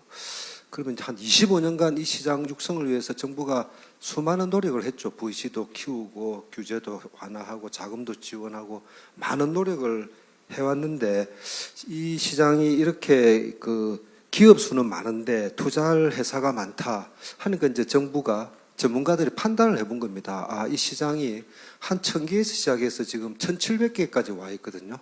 그런데 20년 동안 한 700개가 늘었는데 퇴출되는 기업이 없이 이렇게 시장 자체에서 굉장히 좋은 기업과 굉장히 부실화된 기업이 혼재되어 있으니까 코스닥 전체의 신뢰를 좀 잃어버린 것이 아니냐 하는 이런 저희도 많은 고민 끝에 이런 퇴출 강화 방안을 마련을 했습니다. 다른 예를 많이 들지만 나스닥이나 일본 같은 경우도 퇴출을 이제 저희보다 훨씬 많이 시키고 있고, 또 한편에서는 새로운 기업들을 육성해야 되면 또 새로운 기업들을 받아들여야 되잖아요. 이 시장이 포화되어 있는데 기회를 주고 잘 안 되면은 정리하고 또 새로운 기업을 받아들여서 새로운 그 기회를 줘야 되는 이런 진입의 촉진 측면에서 보면 뭔가 좀 정리를 해야 되는 게 아니냐 이런 생각에 저희가 나름 합리적인 기준을, 그 기준에 다 동의할 수는 없지만 시가총액이란 게 여러분 뭐 주식 투자해 보셨지만 모든 기업의 종합 성적표지 않습니까?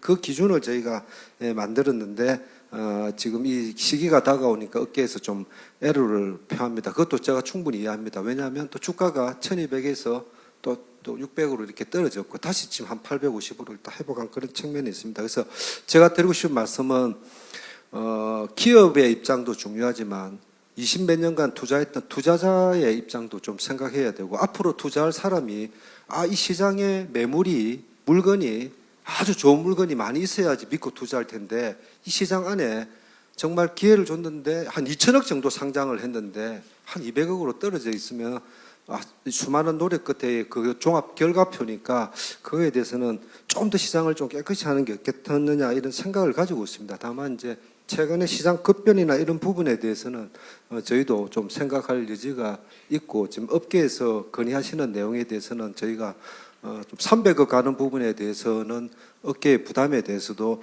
그 부분은 좀 저희도 한번 생각해 볼 여지가 있지 않을까 싶은데, 한 번은 저희가 이걸 정리를 하고 가는 그런 결단을 내리지 않으면 또 20년간 그냥 500에서 1000 사이에 있는 그런 시장으로 갈 건데, 지금 결정을 내리고 혁신을 하고 개혁을 해서 제대로 시장을 만들어 보자 하는 이런 정부의 입장도 한번 이해해 주셨으면 좋겠습니다. 다산다사입니다. 지금 다산소사기 때문에 다산다사의 시장에 혁신 시장으로 만들겠다는 정부의 입장을 말씀을 드리겠습니다. 그 락값은 굉장히 전문적인 분야이기 때문에 짧게 말씀드리면은 의무적인 부분이 아니고 자율적인 부분은 업계의 건의를 저희가 충분히 반영해서 하되, 그것도 마찬가지입니다. 투자자는 팔고 나가지만 기업을 키워야 될 또 책임도 있기 때문에 뭐든지 자율과 책임의 어떤 중심에 있기 때문에 그런 균형점을 생각하셔가지고 과도한 부분은 저희가 합리적으로 완화하도록 그렇게 하겠습니다. 예, 알겠습니다. 그럼 계속해서 진행하겠습니다. 여기 그 어뮤즈먼트 산업조합의 고병원 이사장님, 그 패션 컬러 조합의 정명호 이사장님 건의해 주기 바랍니다. 짧게 해주시기 바랍니다. 네, 한국 아뮤즈먼트 협동조합 고병원 이사장입니다. 이 자리를 마련해 주신 한수수 총리님께 감사를 드립니다. 제가 태어나고 살고 있는 경기 북부 DMZ 접경지역은 군사보호구역으로 환경, 문화, 수도권 규제 등 중첩 규제 지역입니다. 접경지역은 인구 감소와 고령화로 인력 확보가 어려우며 교통, 주거, 의료, 교육 등 정주 여건이 부족하여 내국인뿐만 아니라 외국인도 근무를 기피하고 있는 현실입니다. 접경지역의 모든 산업단지 주위에는 인프라가 전혀 없어 준공 후 수년 동안 20 내지 50%의 낮은 부장률로 접경지역 산업단지를 앞으로 조성하는 모든 것이 포기되고 지역사회는 점점 침체되고 있습니다. 현재 접경지역 산업단지에 기업이 이전하려고 건축 시설을 해놓고도 직원들을 못 구해서 이전을 못하고 있는 기업도 많이 있습니다. 산단의 입주 허용도 업체에서 산단에서 산단으로 바로 옆으로 위치를 변경을 해도 관리기획 변경이라는 것을 만들어서 이것을 각 시군구의 모든 부서의 의견을 묻는 행정절차를 수개월 동안 밟아야 이전을 할 수 있습니다. 이에 입주업체는 산단의 공업지역이 아닌 입주 절차가 빠른 농촌마을의 계획관리지역에 공장을 신축 또는 이전하여 산업단지는 텅 비어있고 농촌마을은 공장마을로 전 국토를 난개발하고 있는 실정입니다. 이에 건의 말씀을 드리겠습니다. 적경지역 미분양 산업단지 활성화를 위해 특례지역으로 지정하여 산업단지 승인 조건에 맞는 업체가 관리 변경 없이 입주할 수 있도록 산단 특례 지침을 2023년 9월 20일에 우리 중소기업 중앙회에서 건의해서 고시가 되었습니다. 이 좋은 특례를 적경지역에는 좀 시행을 했으면 감사드리고요. 또 입주할 수 있는 업종이 관리계획 변경 시에는 선입주 후 관리계획 변경으로 관리 지침을 변경해 주시면 감사하겠습니다. 적경지역의 산업단지를 조성 시 비수도권과 동일한 세제 지원으로 산단을 활성화시켜 적경지역의 일자리 창출 및 지역의 균형 발전을 시켜주시면 감사하겠습니다. 이상입니다. 예, 계속해서 정명효 이사장님. 네. 반갑습니다. 네. 포천 양문 패션 칼라 협동조합의 이사장 정명호입니다. 먼저 이 자리를 만들어 주신 김기문 회장님 감사드리고 또 역대급 능력을 보유하신 한성숙 총리님과 앞에서 이런 건의를 드릴 수 있어서 영광스럽고 사실 희망을 가져봅니다. 저희 양문공단도 그렇지만은 주변에 이제 우리 배수를 가진 업체들은 각지에 모여 있는 각 난립이 되어 있는 공장들을 합쳐서 공단 하나 만들어 줬습니다.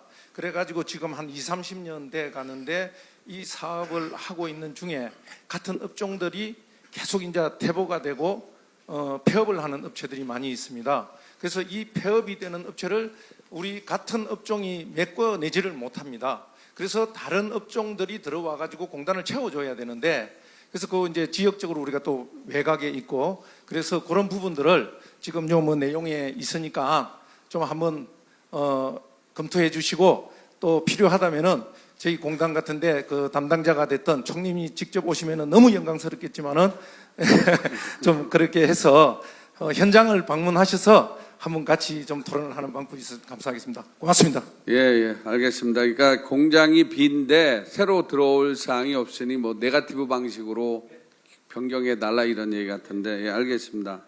그 다음에 대구경북기계조합의 최호각 이사장님 보내 주십시오. 예, 간단하게 건의드리도록 하겠습니다. 저는 국내 AI 데이터 센터에 대해서 말씀을 드리겠습니다. 얼마 전에 대한민국 대도약 3대 메가 프로젝트 국민보고에서 과기부 백경훈 부총리께서 발언한 자료에 의하면 국내 AI 데이터 센터를 29년까지 550조 원, 2035년까지 1000조 원을 투자를 계획하고 있으나 핵심 냉각 부품 국산화율은 3.3%밖에 안 된다고 자료에 나와 있습니다. 다 수입에 의존을 하고 있기 때문에 저희는 이 사업을 직접 개발 생산해서 엔비디아 밸류체인에 이제 납품을 하면서 느낀 건데 잘 아시다시피 AI 데이터 센터에는 이 반도체 또 전력 또 세 번째로 중요한 게 이 냉각 시스템입니다. 이 냉각 시스템을 어떻게든지 국산화하는 것도 중요하고 이것을 글로벌 기업들한테 발주를 줄 때 국내 기업이 참여할 수 있는 부분들을 좀 정부가 나서서 그렇게 해주시면 아마 상당히 큰 시너지 효과가 나서 고용 창출 내지는 큰 부가가치를 낼 수 있다고 생각을 합니다. 이 부분에 대해서 자료를 제출을 했으니까 관심을 좀 가져주셨으면 고맙겠습니다. 감사합니다. 예, 감사합니다. 저렇게 짧게 해주면 좋으니까 가능한 한 짧게 해주기 바랍니다. 우리 김명진 경영혁신 협회 회장님. 예, 감사합니다. 안녕하십니까. 민비협회 회장 김명진입니다. 먼저 현장의 목소리를 직접 듣기 위해 함께해 주신 한성숙 국무총리님과 관련 부처 관계자분께 깊이 감사를 드립니다. 정부는 2010년 10월 납품대금 연동제를 시행하였습니다. 민간에서는 많은 성과를 내고 있는 걸로 알고 있습니다. 그런데 가장 큰 변수는 발주처인 정부와 지자체가 이 제도에서 빠져 있습니다. 현행 상생협력법상 정부와 지자체는 위탁지가 아니기 때문입니다. 공공기관이 발주하면 연동제가 적용되고 조달청을 통해 위탁 발주하면은 적용되지 않습니다. 제품이 아니라 발주 방식이 제도 적용 여부를 가름하고 있는 상황입니다. 국가계약법에 물가 변동 조정 조항이 있긴 합니다. 그러나 계약 90일이 지나야 하고 전체 지수 3%가 올라야 합니다. 원자재 하나가 급등해도 전체 지수가 오르지는 힘듭니다. 요건이 있으나 작동되지 않는 이유가 있기 때문입니다. 2025년 기준 공공조달 액수는 238.5조 원이고 명목 GDP 같은 경우는 2676.7조 근 8.9%를 차지하고 있습니다. 중소기업의 가장 안전적인 판로가 통째로 비어 있습니다. 이에 저는 오늘 두 가지 개선 방안을 국무총리께 건의드리고자 합니다. 하나는 상생법상 위탁자의 범주에 정부와 지자체를 포함시켜 주셨으면 합니다. 발주 형식과 관계없이 모든 공공계약에 연동제가 적용되기를 바랍니다. 또 다른 하나는 물품 계약에도 단품 에스컬레이션 제도를 도입해 주시길 바랍니다. 공사 계약에는 특정 자재가 15% 이상 오르면 조정할 수 있다라고 되어 있습니다. 공사에만 되는 것이 아니고 물품 계약에서 안 될 이유가 있을까 생각합니다. 정부가 먼저 상생의 기준을 지킬 때 민간 납품 대금 연동 제도가 뿌리 깊이 내릴 수 있을 것이라 사료합니다.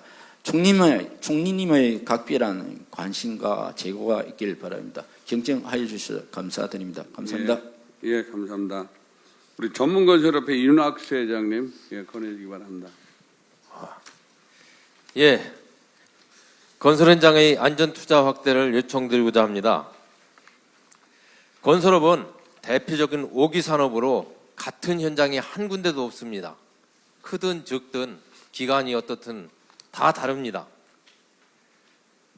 그래서 장비와 인력이 동시에 투입되고 고수 작업도 많아 사고 위험이 상당히 높은 특징을 갖고 있습니다. 안타깝게도 건설 산업 분야에서 많은 사고가 발생하고 있습니다. 이에 건설 현장의 안전 확보를 하기 위한 안전 비용이 충분히 보장돼야 된다고 생각합니다. 나날이 치솟는 자재비와 인건비 상승으로 공사 원가는 부족한 실정인데 강화되는 안전 정책에 대비 안전 비용은 여전히 미흡한 실정입니다.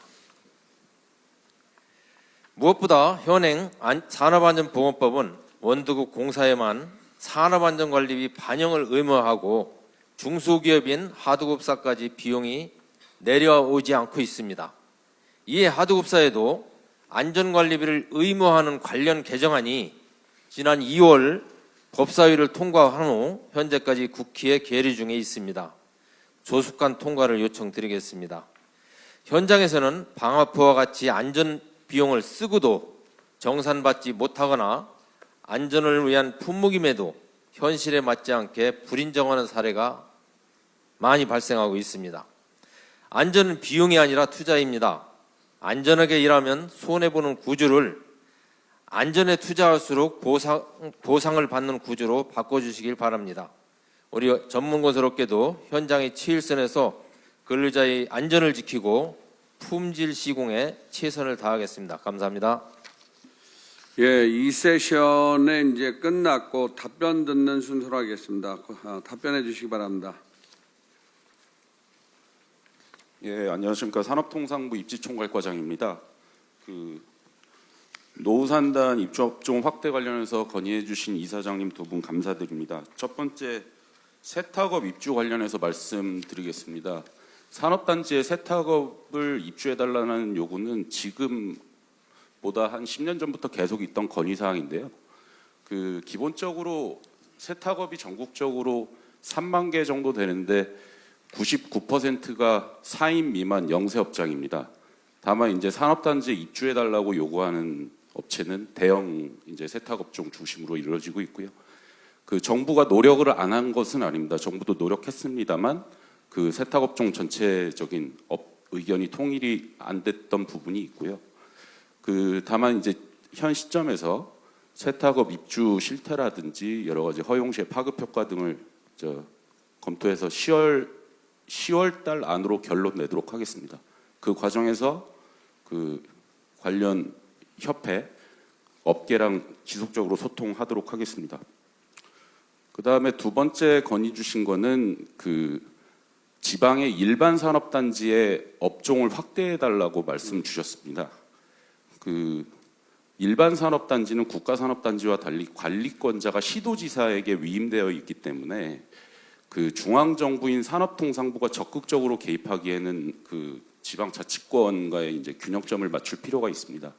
다만 그 정부도 할 수 있는 노력을 다 하겠습니다. 그 첫 번째로 그 산업단지 안에 네거티브 존으로 운영되고 있는 소위 이제 업종 특례지구의 지정 요건이 토지 소유자 동의라든지 이런 절차들이 있는데 이런 절차들을 적극적으로 완화하고 그 연내 이제 개정토록 하겠습니다. 또 하나는 일반 산업 국가 산업단지의 경우는 입주 업종을 이제 계속 확대할 수 있는 주기적으로 5년마다 검토할 수 있는 거를 20개 산업단지를 운영하고 있습니다. 이러한 국가 산업단지의 제도가 지방의 일반 산업단지에도 확대될 수 있도록 지자체장 그리고 지자체 담당자와 함께 산업부가 주도해서 계속 소통하고 확대해 나갈 수 있도록 하겠습니다. 이상입니다. 예, 근데 그 지방산단에 지금 그 지방 시도지사가 허가권이 관리권을 가지고 있다라는데 지방의 지자체를 가보면 네거티브 방식이 할 수 있는 건지 없는 건지도 모르는 지자체가 반 이상이 넘어요. 예, 그래서 알고 있습니다. 산업부가 홍보를 좀 하시면 훨씬 더 빨리빨리 갈 겁니다. 예, 저희 계획도 이제 지자체 상대로 법령 교육이라든지 이런 홍보 노력을 계속 확대하도록 하겠습니다. 예, 알겠습니다.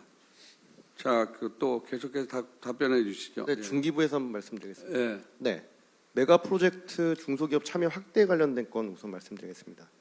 해당 내용에서 저희도 그 대기업, 중소기업 간의 상생 협력이 강화되고 중소기업 경쟁이 강화 및 생산성 혁신으로 이어지는 선순환 생태계의 구축 필요성에 대해서 공감을 하고 있습니다. 그래서 이에 먼저 AI 데이터 센터 구축 과정에서 대중소기업이 동반 성장할 수 있도록 패키징형 지원을 기획하고 있습니다. 첫 번째로 AI 데이터 센터 소부장 중소기업을 지원하는 대규모 클러스터를 구축하고 AI 데이터 센터 솔루션 기업 육성을 위한 테스트베드 창업 공간을 제공하고 또 두 번째로 장비 대형화, 패키지화를 위해 대기업과 중소기업 간의 협력까지를 지원하고자 합니다. 또 마지막 세 번째로 지역 인재를 AI 데이터 센터 전문 인력으로 양성 고용하기 위해 AI 데이터 센터 사업자, 중소기업 그리고 지역 간의 연계를 추진합니다. 또한 소부장 국산화를 위해 대기업과 중소기업의 대중소기업 상생 협력을 위한 R&D 자금을 지원하고 상생 실천 대기업을 우대하기 위해 동반 성장 주간 11월 넷째 주에 맞춰 올해의 상생기업 대상 등 정보 포상 및 홍보를 강화할 계획을 가지고 있습니다. 아울러 피지컬 AI, 제조 AI는 3대 메가 프로젝트 등 중소기업의 핵심적인 역할을 할 수 있는 분야인 만큼 중점적으로 지원하도록 하겠습니다. 스마트 공장을 통한 현장 제조 데이터를 수집 축적하여 중소 제조 분야에 대한 피지컬 AI 선도 모델 실증 활용하고 중기부 과기부 협력을 통해 중소기업이 쉽게 제조 현장에 AI를 도입할 수 있는 모두의 AI 공장장 또 보급 확산할 계획입니다. 동반 성장을 위해 다양한 협의체를 통해 협업 가능한 과제를 지속적으로 발굴해 나가겠습니다. 그리고 그 다음에 그 정부 조달 사업 납품대금 연동제 도입 관련돼서도 간단하게 말씀드리겠습니다. 현재 그 국가 지자체 간 계약 등 거래는 기업 간의 수위탁 거래를 대상으로 하는 상생 협력법이 아닌 국가 계약법이 적용되는 상태여서 해당 내용에 대해서는 좀 불가피한 측면이 있는 것 같습니다. 하지만 국가 계약법상 물가 변동 등에 따른 계약 금액 조정 요건 완화 등에 대해 국가계약법 소관부처, 재경부, 조달청 등과 긴밀한 협의를 진행해 보도록 하겠습니다. 상생협력법의 적용 대상인 공공기관에 대해서도 납품대금 연동제 참여, 인센티브 부여 등을 통해 적극적인 참여를 유도해 보겠습니다. 또한 공공기관 동반 성장 평가 집회에 연동계약 체결 시적 등을 포함하고 설명회 등을 통해 연동제 개념, 적용 대상, 운영 방법 등을 적극적으로 안내하도록 하겠습니다. 이상입니다. 예, 조달청 말씀하시죠. 조달청 차장입니다. 그 물품 분야 단품 물가 조정 도입은 이미 24년에 저희가 하기로 했었는데요. 다만 이제 여러 가지 요건이라든가 뭐 방법 이런 문제를 확인하기 위해서 시범 사업을 진행해 왔습니다. 이거 8월 말까지 진행 예정이고요. 그 결과를 빨리 분석을 해서 재정경제부하고 협의해서 연내에 기준안을 마련하고 그 법률 개정을 건의하도록 하겠습니다. 그 다음 그 냉동장치, 대예탈센터들은 냉동장치에 대해서 혁신 제품 시범 구매를, 그러니까 구두로는 말씀 안 하셨는데 서면에 나와 있는데요. 이 혁신 제품 제도라는 게 그 혁신적인 기술을 적용해서 상용화 이전 시제품에 대해서 그 공공 부분에서 초기 시장을 열어주는 제도입니다. 그래서 이 아까 말씀하신 바대로면 이미 상용화가 돼서 혁신 제품 지정 가능성이 좀 낮지 않나 이런 생각이 들고요. 그 업계에서 얘기하는 거는 기본적으로 이게 혁신 제품으로 뭐 지정해 달라 이런 의미가 아니고 이거를 정부에서 구매를 해주든지 아니면 뭐 다른 보조를 통해서든지 좀 활성화시켜 달라는 의미인 것 같고요. 이런 건 이제 정부 차원에서 제가 봐도 어느 한 기관, 어느 한 부처가 지금 딱히 주무부처라고 보기 어려운데 정부부 차원에서 좀 여러 부처가 논의를 좀 해야 되지 않을까 이런 생각이 들고 있습니다. 저희도 뭐 그런 자리가 마련되면 적극적으로 검토를 하도록 하겠습니다. 예. 알겠습니다. 자, 다른 분 또 답변하실 분. 고용노동부 건설산재예방감독과장입니다. 산업안전보건관리비 관련해서 제안하신 부분을 답변 드리겠습니다. 말씀하신 바와 같이 그 산업안전보건관리비가 그 발주자에게만 계상 의무가 있었는데 이것을 이제 원청이 하도급 계약 시에도 계상을 의무하도록 관련 법안이 지금 관련 상임위 법사위를 거쳐서 지금 본회의 계류 중입니다. 조속하게 통과될 수 있도록 정부가 지속적으로 노력하도록 하겠다는 말씀을 드리고요. 그 다음에 그 그 항목과 관련해서는 지금 현재 안전보건 그 관리자라던가 안전관리자 임금이라던가 보호구라던가 아니면 안전시설비 설치에 대한 것에 이제 산안비를 쓸 수 있도록 다양하게 지금 항목이 되어 있는데 말씀하신 방화포와 관련해서는 이 부분은 이제 소방시설법에 따라서 의무적으로 용접이라든가 용단, 화재 작업의 위험이 있는 그 건설 현장에 의무적으로 설치를 해야 되는 부분이기 때문에 이 부분은 공사비에 책정이 되는 것이 맞을 것 같고요. 다만 이것이 의무화되어 있지 않은 건설 현장에는 산안비를 쓸 수 있다고 말씀드리겠습니다. 아울러 저희가 2022년에 건설 현장은 다양한 위험 요소가 다 제각각이기 때문에 조금 탄력적으로 현장에서 쓰실 수 있도록 위험성 평가와 노사 간의 협의와 결정을 통해서 그 쓰실 수 있도록 자율 항목을 총액의 지금 10%에서 지금 그 설정을 해놨는데 작년에 이걸 또 15%까지 확대를 했습니다. 그래서 현장의 조금 위험도와 그 상황에 맞게 조금 더 탄력적으로 사용하시면 좋겠다는 말씀을 드리겠습니다. 이상입니다. 예, 여러분들이 내신 건의사항은 정부에서 다 스타디를 했으니까 간략하게 4분 남았는데요. 간단하게 설명을 해주기 바랍니다. 그렇게 하고 정부 답변을 듣는 게 중요한 거니까 그렇게 건의를 해주기 바랍니다. 우선 레미콘 협동조합의 김영석 이사장님. 네, 안녕하십니까. 서울경영레미콘조합 김영석 이사장입니다. 저는 LH의 도급형 민간 사업의 공사용 자재 직접 구매 지대와 관련해서 건의를 드리겠습니다. 최근 LH는 도급형 민간 사업을 추진함에 있어 민간 건설사가 사업에 참여한다는 이유로 판로지원법에서 규정하고 있는 공사용 자재 직접 구매 제도를 적용하지 않고 건설사의 턴키로 공사를 발주하고 있는 상황입니다. 이에 중기부에서는 LH 민점 사업은 공공발주로서 공사용 자재 직접 구매 제도를 적용하는 것이 타당하여 이를 명확하게 하기 위해 판로지원법 하위 고시를 개정 중인 것으로 알고 있습니다. 그런데 동고시안은 현재 국무조정실 심의 단계에서 조속한 개정이 이루어지지 않고 있어 중소기업들의 어려움은 나날이 커지고 있습니다. 일례로 레미콘 업계 현황을 말씀드리면 건설 경기는 장기간 침체로 현재 중소 레미콘 공장 가동률은 IMF 때보다도 훨씬 낮은 14%대까지 하락하고 있는 실정인데 과거 LH가 판로지원법을 적용하지 않고 민간 참여 사업을 추진한 결과 수도권은 대기업보다 중소기업이 배 많은 공장 수를 보유하고 있음에도 불구하고 약 60% 이상의 물량이 대기업에 돌아가고 있어 중소기업 업계는 공급 기회가 현저히 낮아져 업계 생존의 위협까지 느낄 수밖에 없는 절박한 심정입니다. 저희 중소 레미콘 제품은 대기업 제품과 품질이 동일하고 적기 공급에도 문제가 없고 관급 가격은 사급 가격보다도 저렴한 것으로 국토부에서도 확인한 바가 있습니다. 이번에 추진 중인 도급형 민천 사업은 과거와 달리 LH가 직접 시행하는 공공발주인 만큼 반드시 판로 지원법이 적용되어야 합니다. 토론회 종료 후 업계 현황에 대한 세부 내용과 중소업계의 탄원서와 호소문을 총리님께 올릴 예정이오니 법에서 보장하고 있는 중소기업의 공공조달 판로가 반드시 확보될 수 있도록 총리님께서 적극 도와주시기를 간곡히 호소드립니다. 감사합니다. 예, 잘 들었습니다. 그 다음에 우리 여성경제인협회 박장숙 회장님. 네, 안녕하십니까. 한국여성경제인협회 회장 박장숙입니다. 저는 활동에 대한 말씀 생략하고 애로사항을 바로 말씀드리겠습니다. 현재 대부분이 창업 지원 사업과 정책 자금은 창업 7년 미만 기업을 중심으로 운영되고 있습니다. 그런데 젊은 여성 창업가들에게 있어 이 7년은 임신, 출산, 육아가 집중되는 시기와 상당 부분 겹칩니다. 창업 후 데스밸리를 넘고 성장 기반을 마련하는 데 평균 5년에서 7년이 걸린다고 합니다. 이 시기에 젊은 여성 창업인이 임신, 출산, 육아 등으로 경영에 공백이 생기면 창업 후 7년을 초과했다는 이유로 법인세 감면 등 각종 세제 혜택이 사라지고 정책 자금이나 정부 지원 사업 등에 참여할 수 있는 기회도 축소될 수밖에 없습니다. 여성 창업가에게는 육아휴직도 없습니다. 임신, 출산, 육아로 인한 경영 공백에 대해 근로자와 같은 제도적 지원을 받기 어려운 만큼 여성 기업이 경영이 단절 없이 지속적으로 성장할 수 있도록 정책적 지원을 확대할 필요가 있습니다. 이에 저는 오늘 두 가지를 건의드리고자 합니다.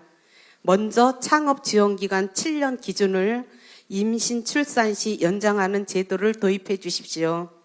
예를 들어 창업 7년 내에 임신, 출산을 하는 경우 창업 지원 기간 자녀 1인당 1년에서 2년 연장되어 최대 5년까지 연장하는 방법을 건의드립니다. 이와 함께 임신, 출산 기간을 반영할 정책자금 만기 연장 및 상황이해 제도를 신설하여 주시길 요청드립니다. 이에 특혜가 아니라 임신, 출산으로 경영이 제약되는 기간을 인정하여 지원 제도의 실질적 형평성을 확보하고자 하는 것입니다. 여성의 임신, 출산과 기업의 성장이 양립하여 여성 창업 기관이 경영의 단절 없이 안전적으로 성장하고 도전을 이어갈 수 있도록 정부의 적극적인 관심과 제도 개선을 부탁드립니다. 감사합니다. 예, 송치영 회장님 계속해서 얘기해 주세요. 예, 안녕하십니까. 소상공인연합회장 송치영입니다. 소상공인은 올 상반기 6개월 동안 지금 65만 개가 폐업을 할 정도로 매우 어려운 상황입니다. 그럼에도 불구하고 현실과 맞지 않는 규제 하나가 영업을 중단하게 만들기도 하고 고용 기회를 막기도 하며 결국에는 소상공인의 매출과 생계에 직접적인 영향을 미칩니다. 현재 여객 자동차 운수사업법 시행 규칙에 따라서 대여 차동은 승용차와 15인승 이하 승합차 등으로 제한되어 있습니다. 이로 인해 화물 자동차나 배영 차량, 이륜차는 렌터카로 대여를 할 수가 없습니다. 문제는 화물차와 오토바이가 단순한 이동수단이 아니라 많은 소상공인들에게는 생업 그 자체인 영업수단이라는 점입니다.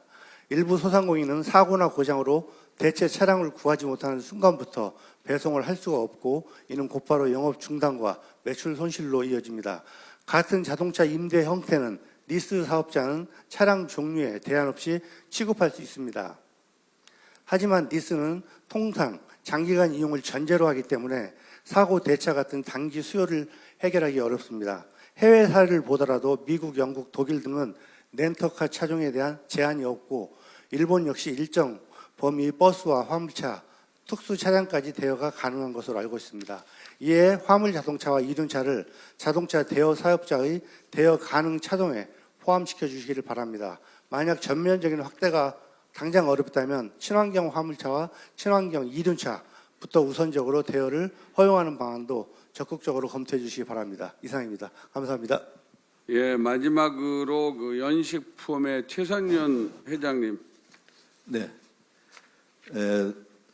강원특별자치도 연식품연합회 이사장 최선윤입니다.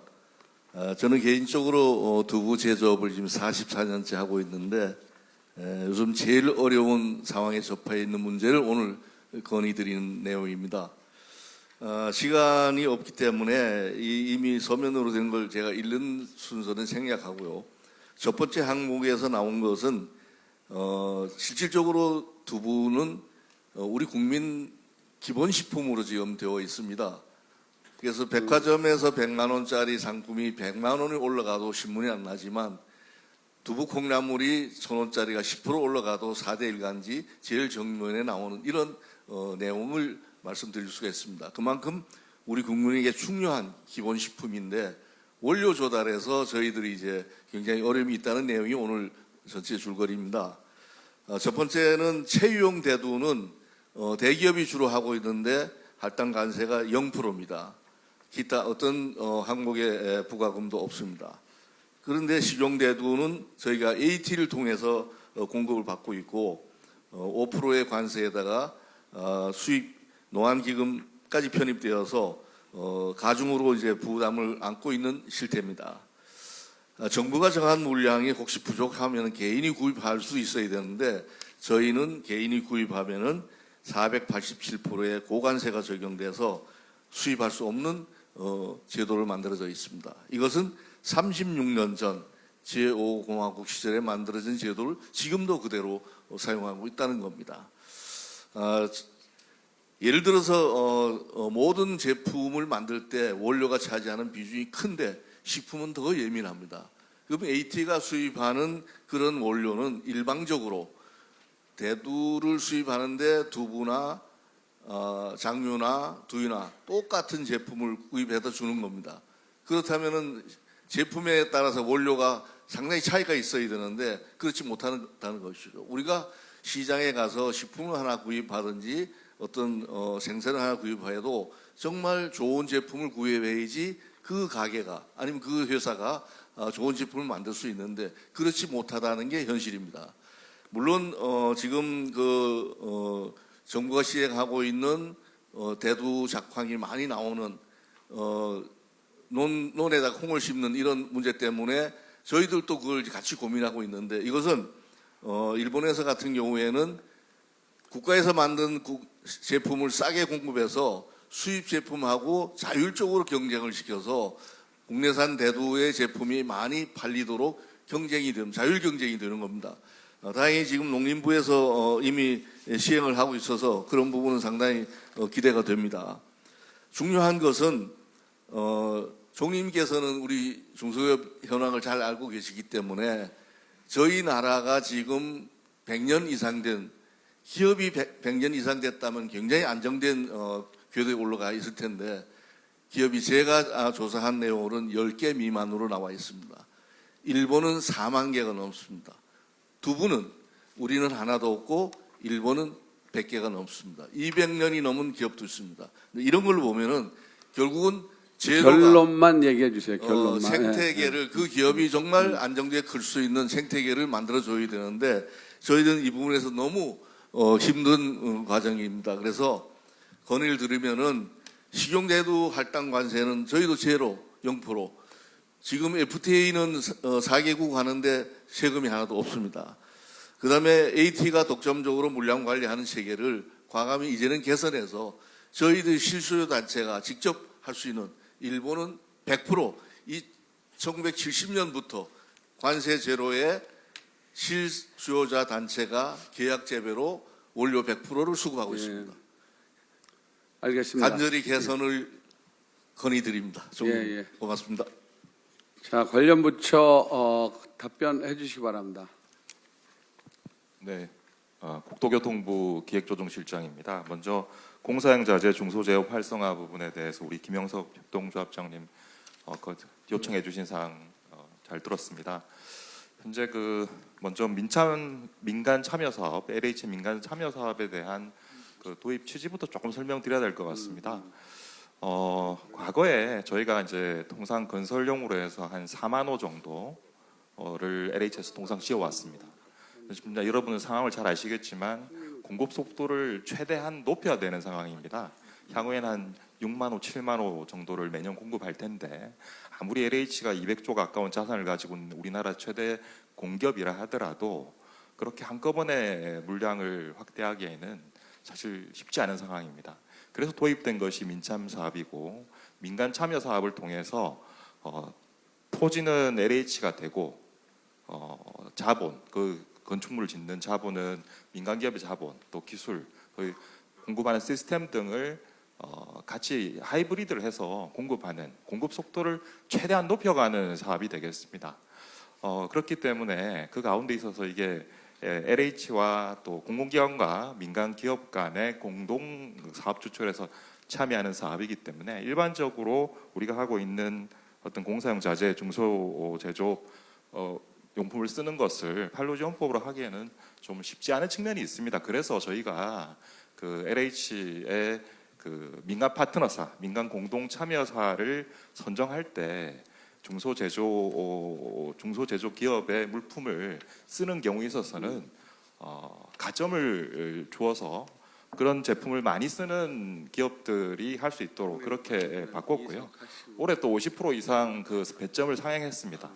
또 필요한 경우에는 추가적으로 상향해서 조금 더 좀 우리 중소기업들이 원활하게 판로를 개척할 수 있도록 그렇게 지원하겠다는 말씀을 드리고, 다만 이렇게 금방 지원 요청해 주신 대로 그대로 하게 되면 우리 그 일반적인 민참 사업의 사업 참여 방식의 어떤 효율성이라든지 유연성이라든지 그런 것들이 좀 어려워질 수 있는 부분이 있는 점은 좀 이해를 해주시면 감사하겠다는 말씀드립니다.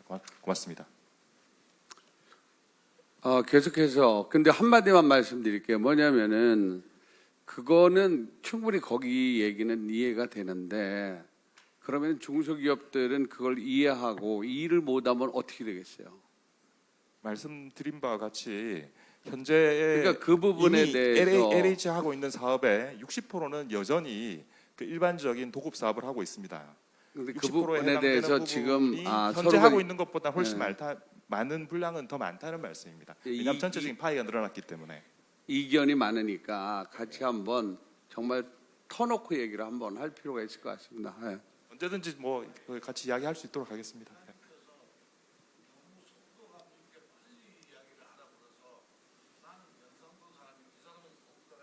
네. 아니 아는데, 자 잠깐만요. 기다려 보세요.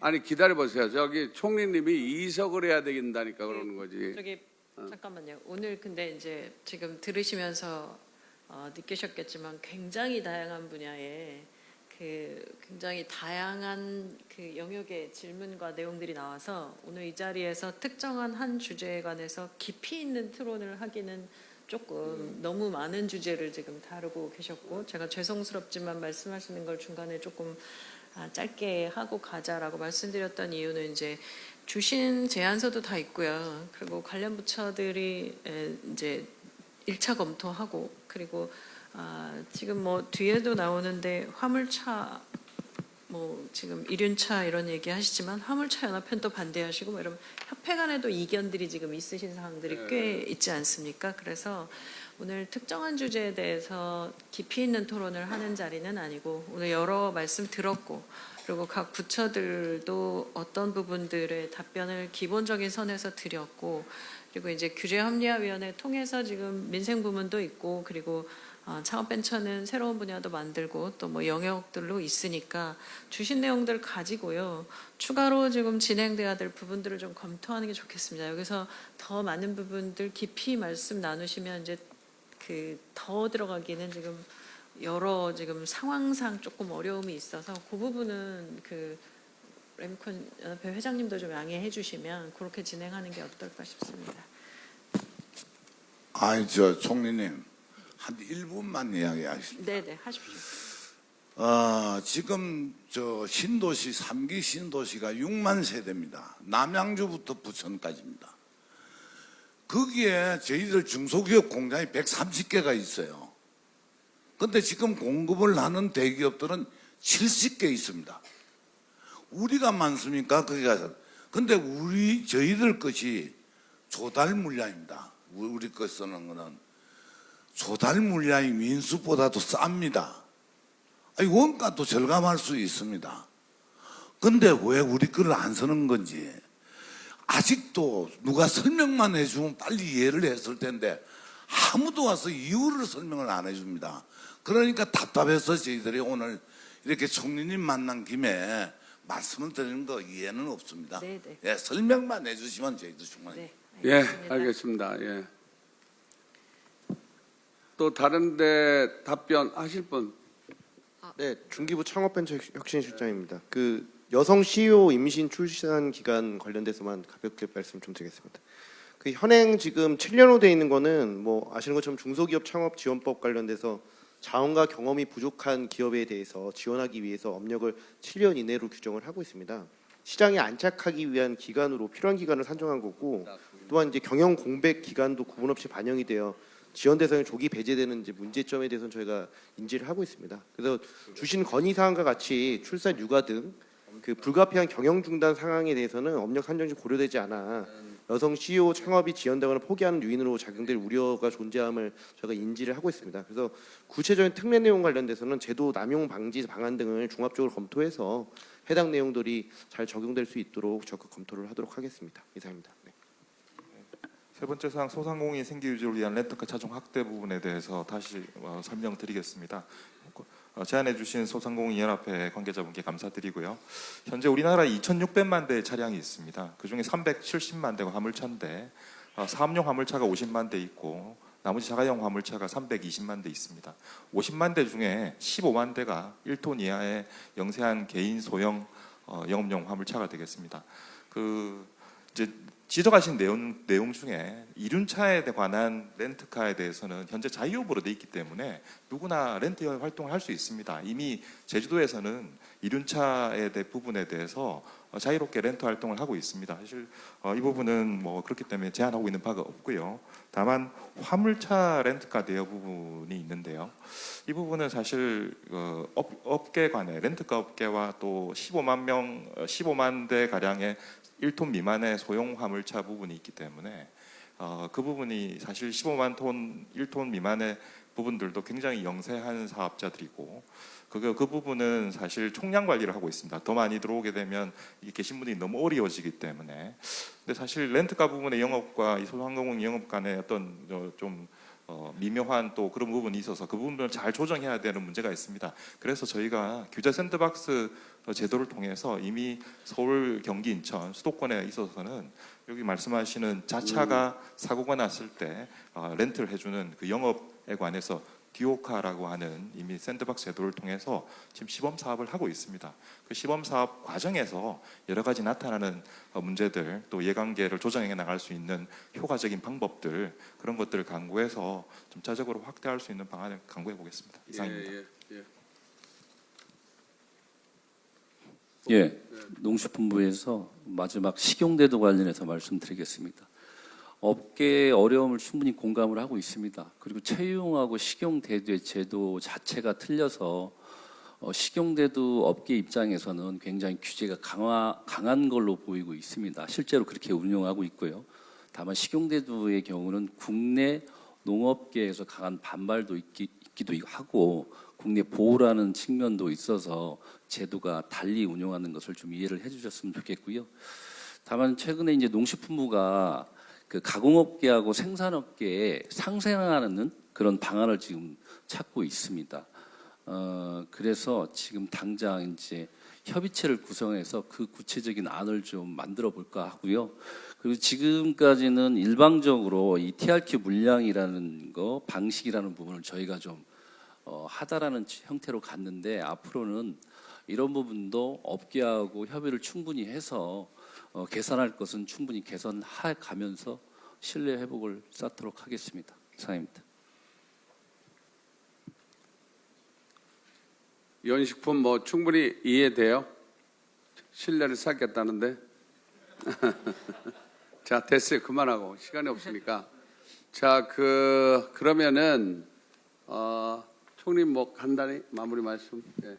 네, 오늘 뭐 말씀 주시면서 사실 저희가 사전에 좀 받은 것도 있고 또 어떤 선까지 좀 검토해드릴 수 있는 건지를 이제 미리 좀 봤습니다. 그래서 빨리 문제가 해결된 것도 있고 또 어떤 것들은 굉장히 어려움도 있고 뭐 좀 관련 업계들 간에 또 서로의 다른 지점들도 있으시고 그리고 대기업과 중소기업 또 정부의 정책 그리고 아까 농민과 또 식품업계들 간의 관계 이런 것들이 다 복잡하게 얽혀 있다 보니까 뭐 아무리 제안을 주셔도 이게 속 시원이 됩니다 안 됩니다 말씀드리기 어려운 부분들이 있고요.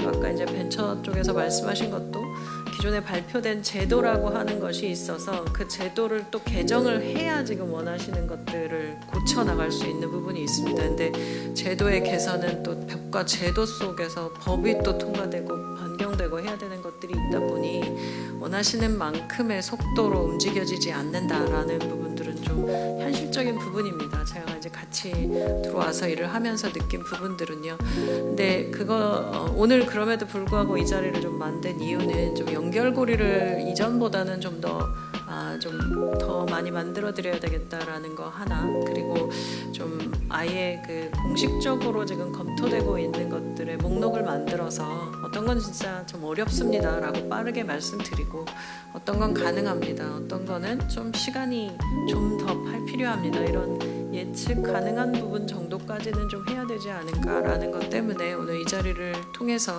뵙게 됐고요. 그리고 오늘 뭐 국무조정실 이차장도 차관님 오셨는데 좀 집중적으로 국무조정실에서 필요한 부분들을 같이 검토해서 답변 드릴 수 있는 것들을 만들어 가보자라는 겁니다. 그리고 한 가지 이제 제가 중소기업계와 스타트업계 부탁드리고 싶은 것은 이 건의사항이라고 하는 것이 이제 특정한 기업 한 곳의 민원을 해결하기 위한 것이 아니라 협회장님들을 모신 이유는 업계 발전을 위해서 다 같이 어떤 방향성이 좋은 것이냐라고 하는 것들의 말씀을 좀 나누고 싶어서 오늘 협회장님들 배웠고 이게 특정한 어떤 이해 집단의 건의가 아니고 다 같이 중소기업계를 위해서 발전하려면 어떤 제도가 필요한지를 좀 함께 말씀을 나누는 자리로 만들어가고 싶었습니다. 그래서 그 부분에서 좀 아직 답답하고 좀 갑갑하고 그런 부분들이 있으시더라도 이제 좀 더 시작점으로 좀 더 관계를 많이 만들어가고 좀 더 적극적으로 해간다라는 시작점이다 생각해 주시면 좋겠다라는 말씀 드리고요. 그 차원에서 오늘 배웠고 앞으로도 뭐 자주 뵙도록 하겠습니다. 근데 그 9988 이야기 하듯이 중소기업계가 워낙 다양한 업종이 있다 보니 이제 앞으로의 오늘은 이제 전체를 한꺼번에 뵙고 이렇게 말씀 나누지만 앞으로는 어떤 단위로 어떻게 말씀을 나눠가는 것이 좀 더 효과적일까라는 측면의 상의도 좀 드려야 될 것 같습니다. 그래서 그 부분도 좀 더 상의 들어가면서 좀 진행 방안들도 좀 잡아보도록 하겠습니다. 오늘 아까 국무조정실에 주로 규제에 관련된 손동균 실장 답변 많이 주셨는데 그쪽에서 규제합리화위원회를 책임지고 운영하시고 계시기 때문에 그쪽 부분에 많이 올려주시면 좀 정기적으로 검토해서 답변 드리도록 그렇게 좀 방안도 마련해 보겠습니다. 네, 감사합니다. 감사합니다. 예, 여러분들이 총리님 되셔가지고 첫 번째 중소기업 그 현장을 오신 거에 대해서 기대가 커서 여러분들이 여러 가지 의견들을 많이 냈는데 충분히 시간이 없기 때문에 앞에서 또 여러분들이 상세하게 설명을 하다 보니 뒤에 하시는 분들 입장에서 설명을 못한 것도 있는데 아무튼 이렇게 오신 것에 대해서 감사드리고 그 중소기업계도 지금 말씀하신 거에 대해서 잘 어떤 게 더 효율적인지를 또 다시 한번 총리실과 건의를 해서 상의를 하도록 하겠습니다. 감사합니다. 고맙습니다. 네.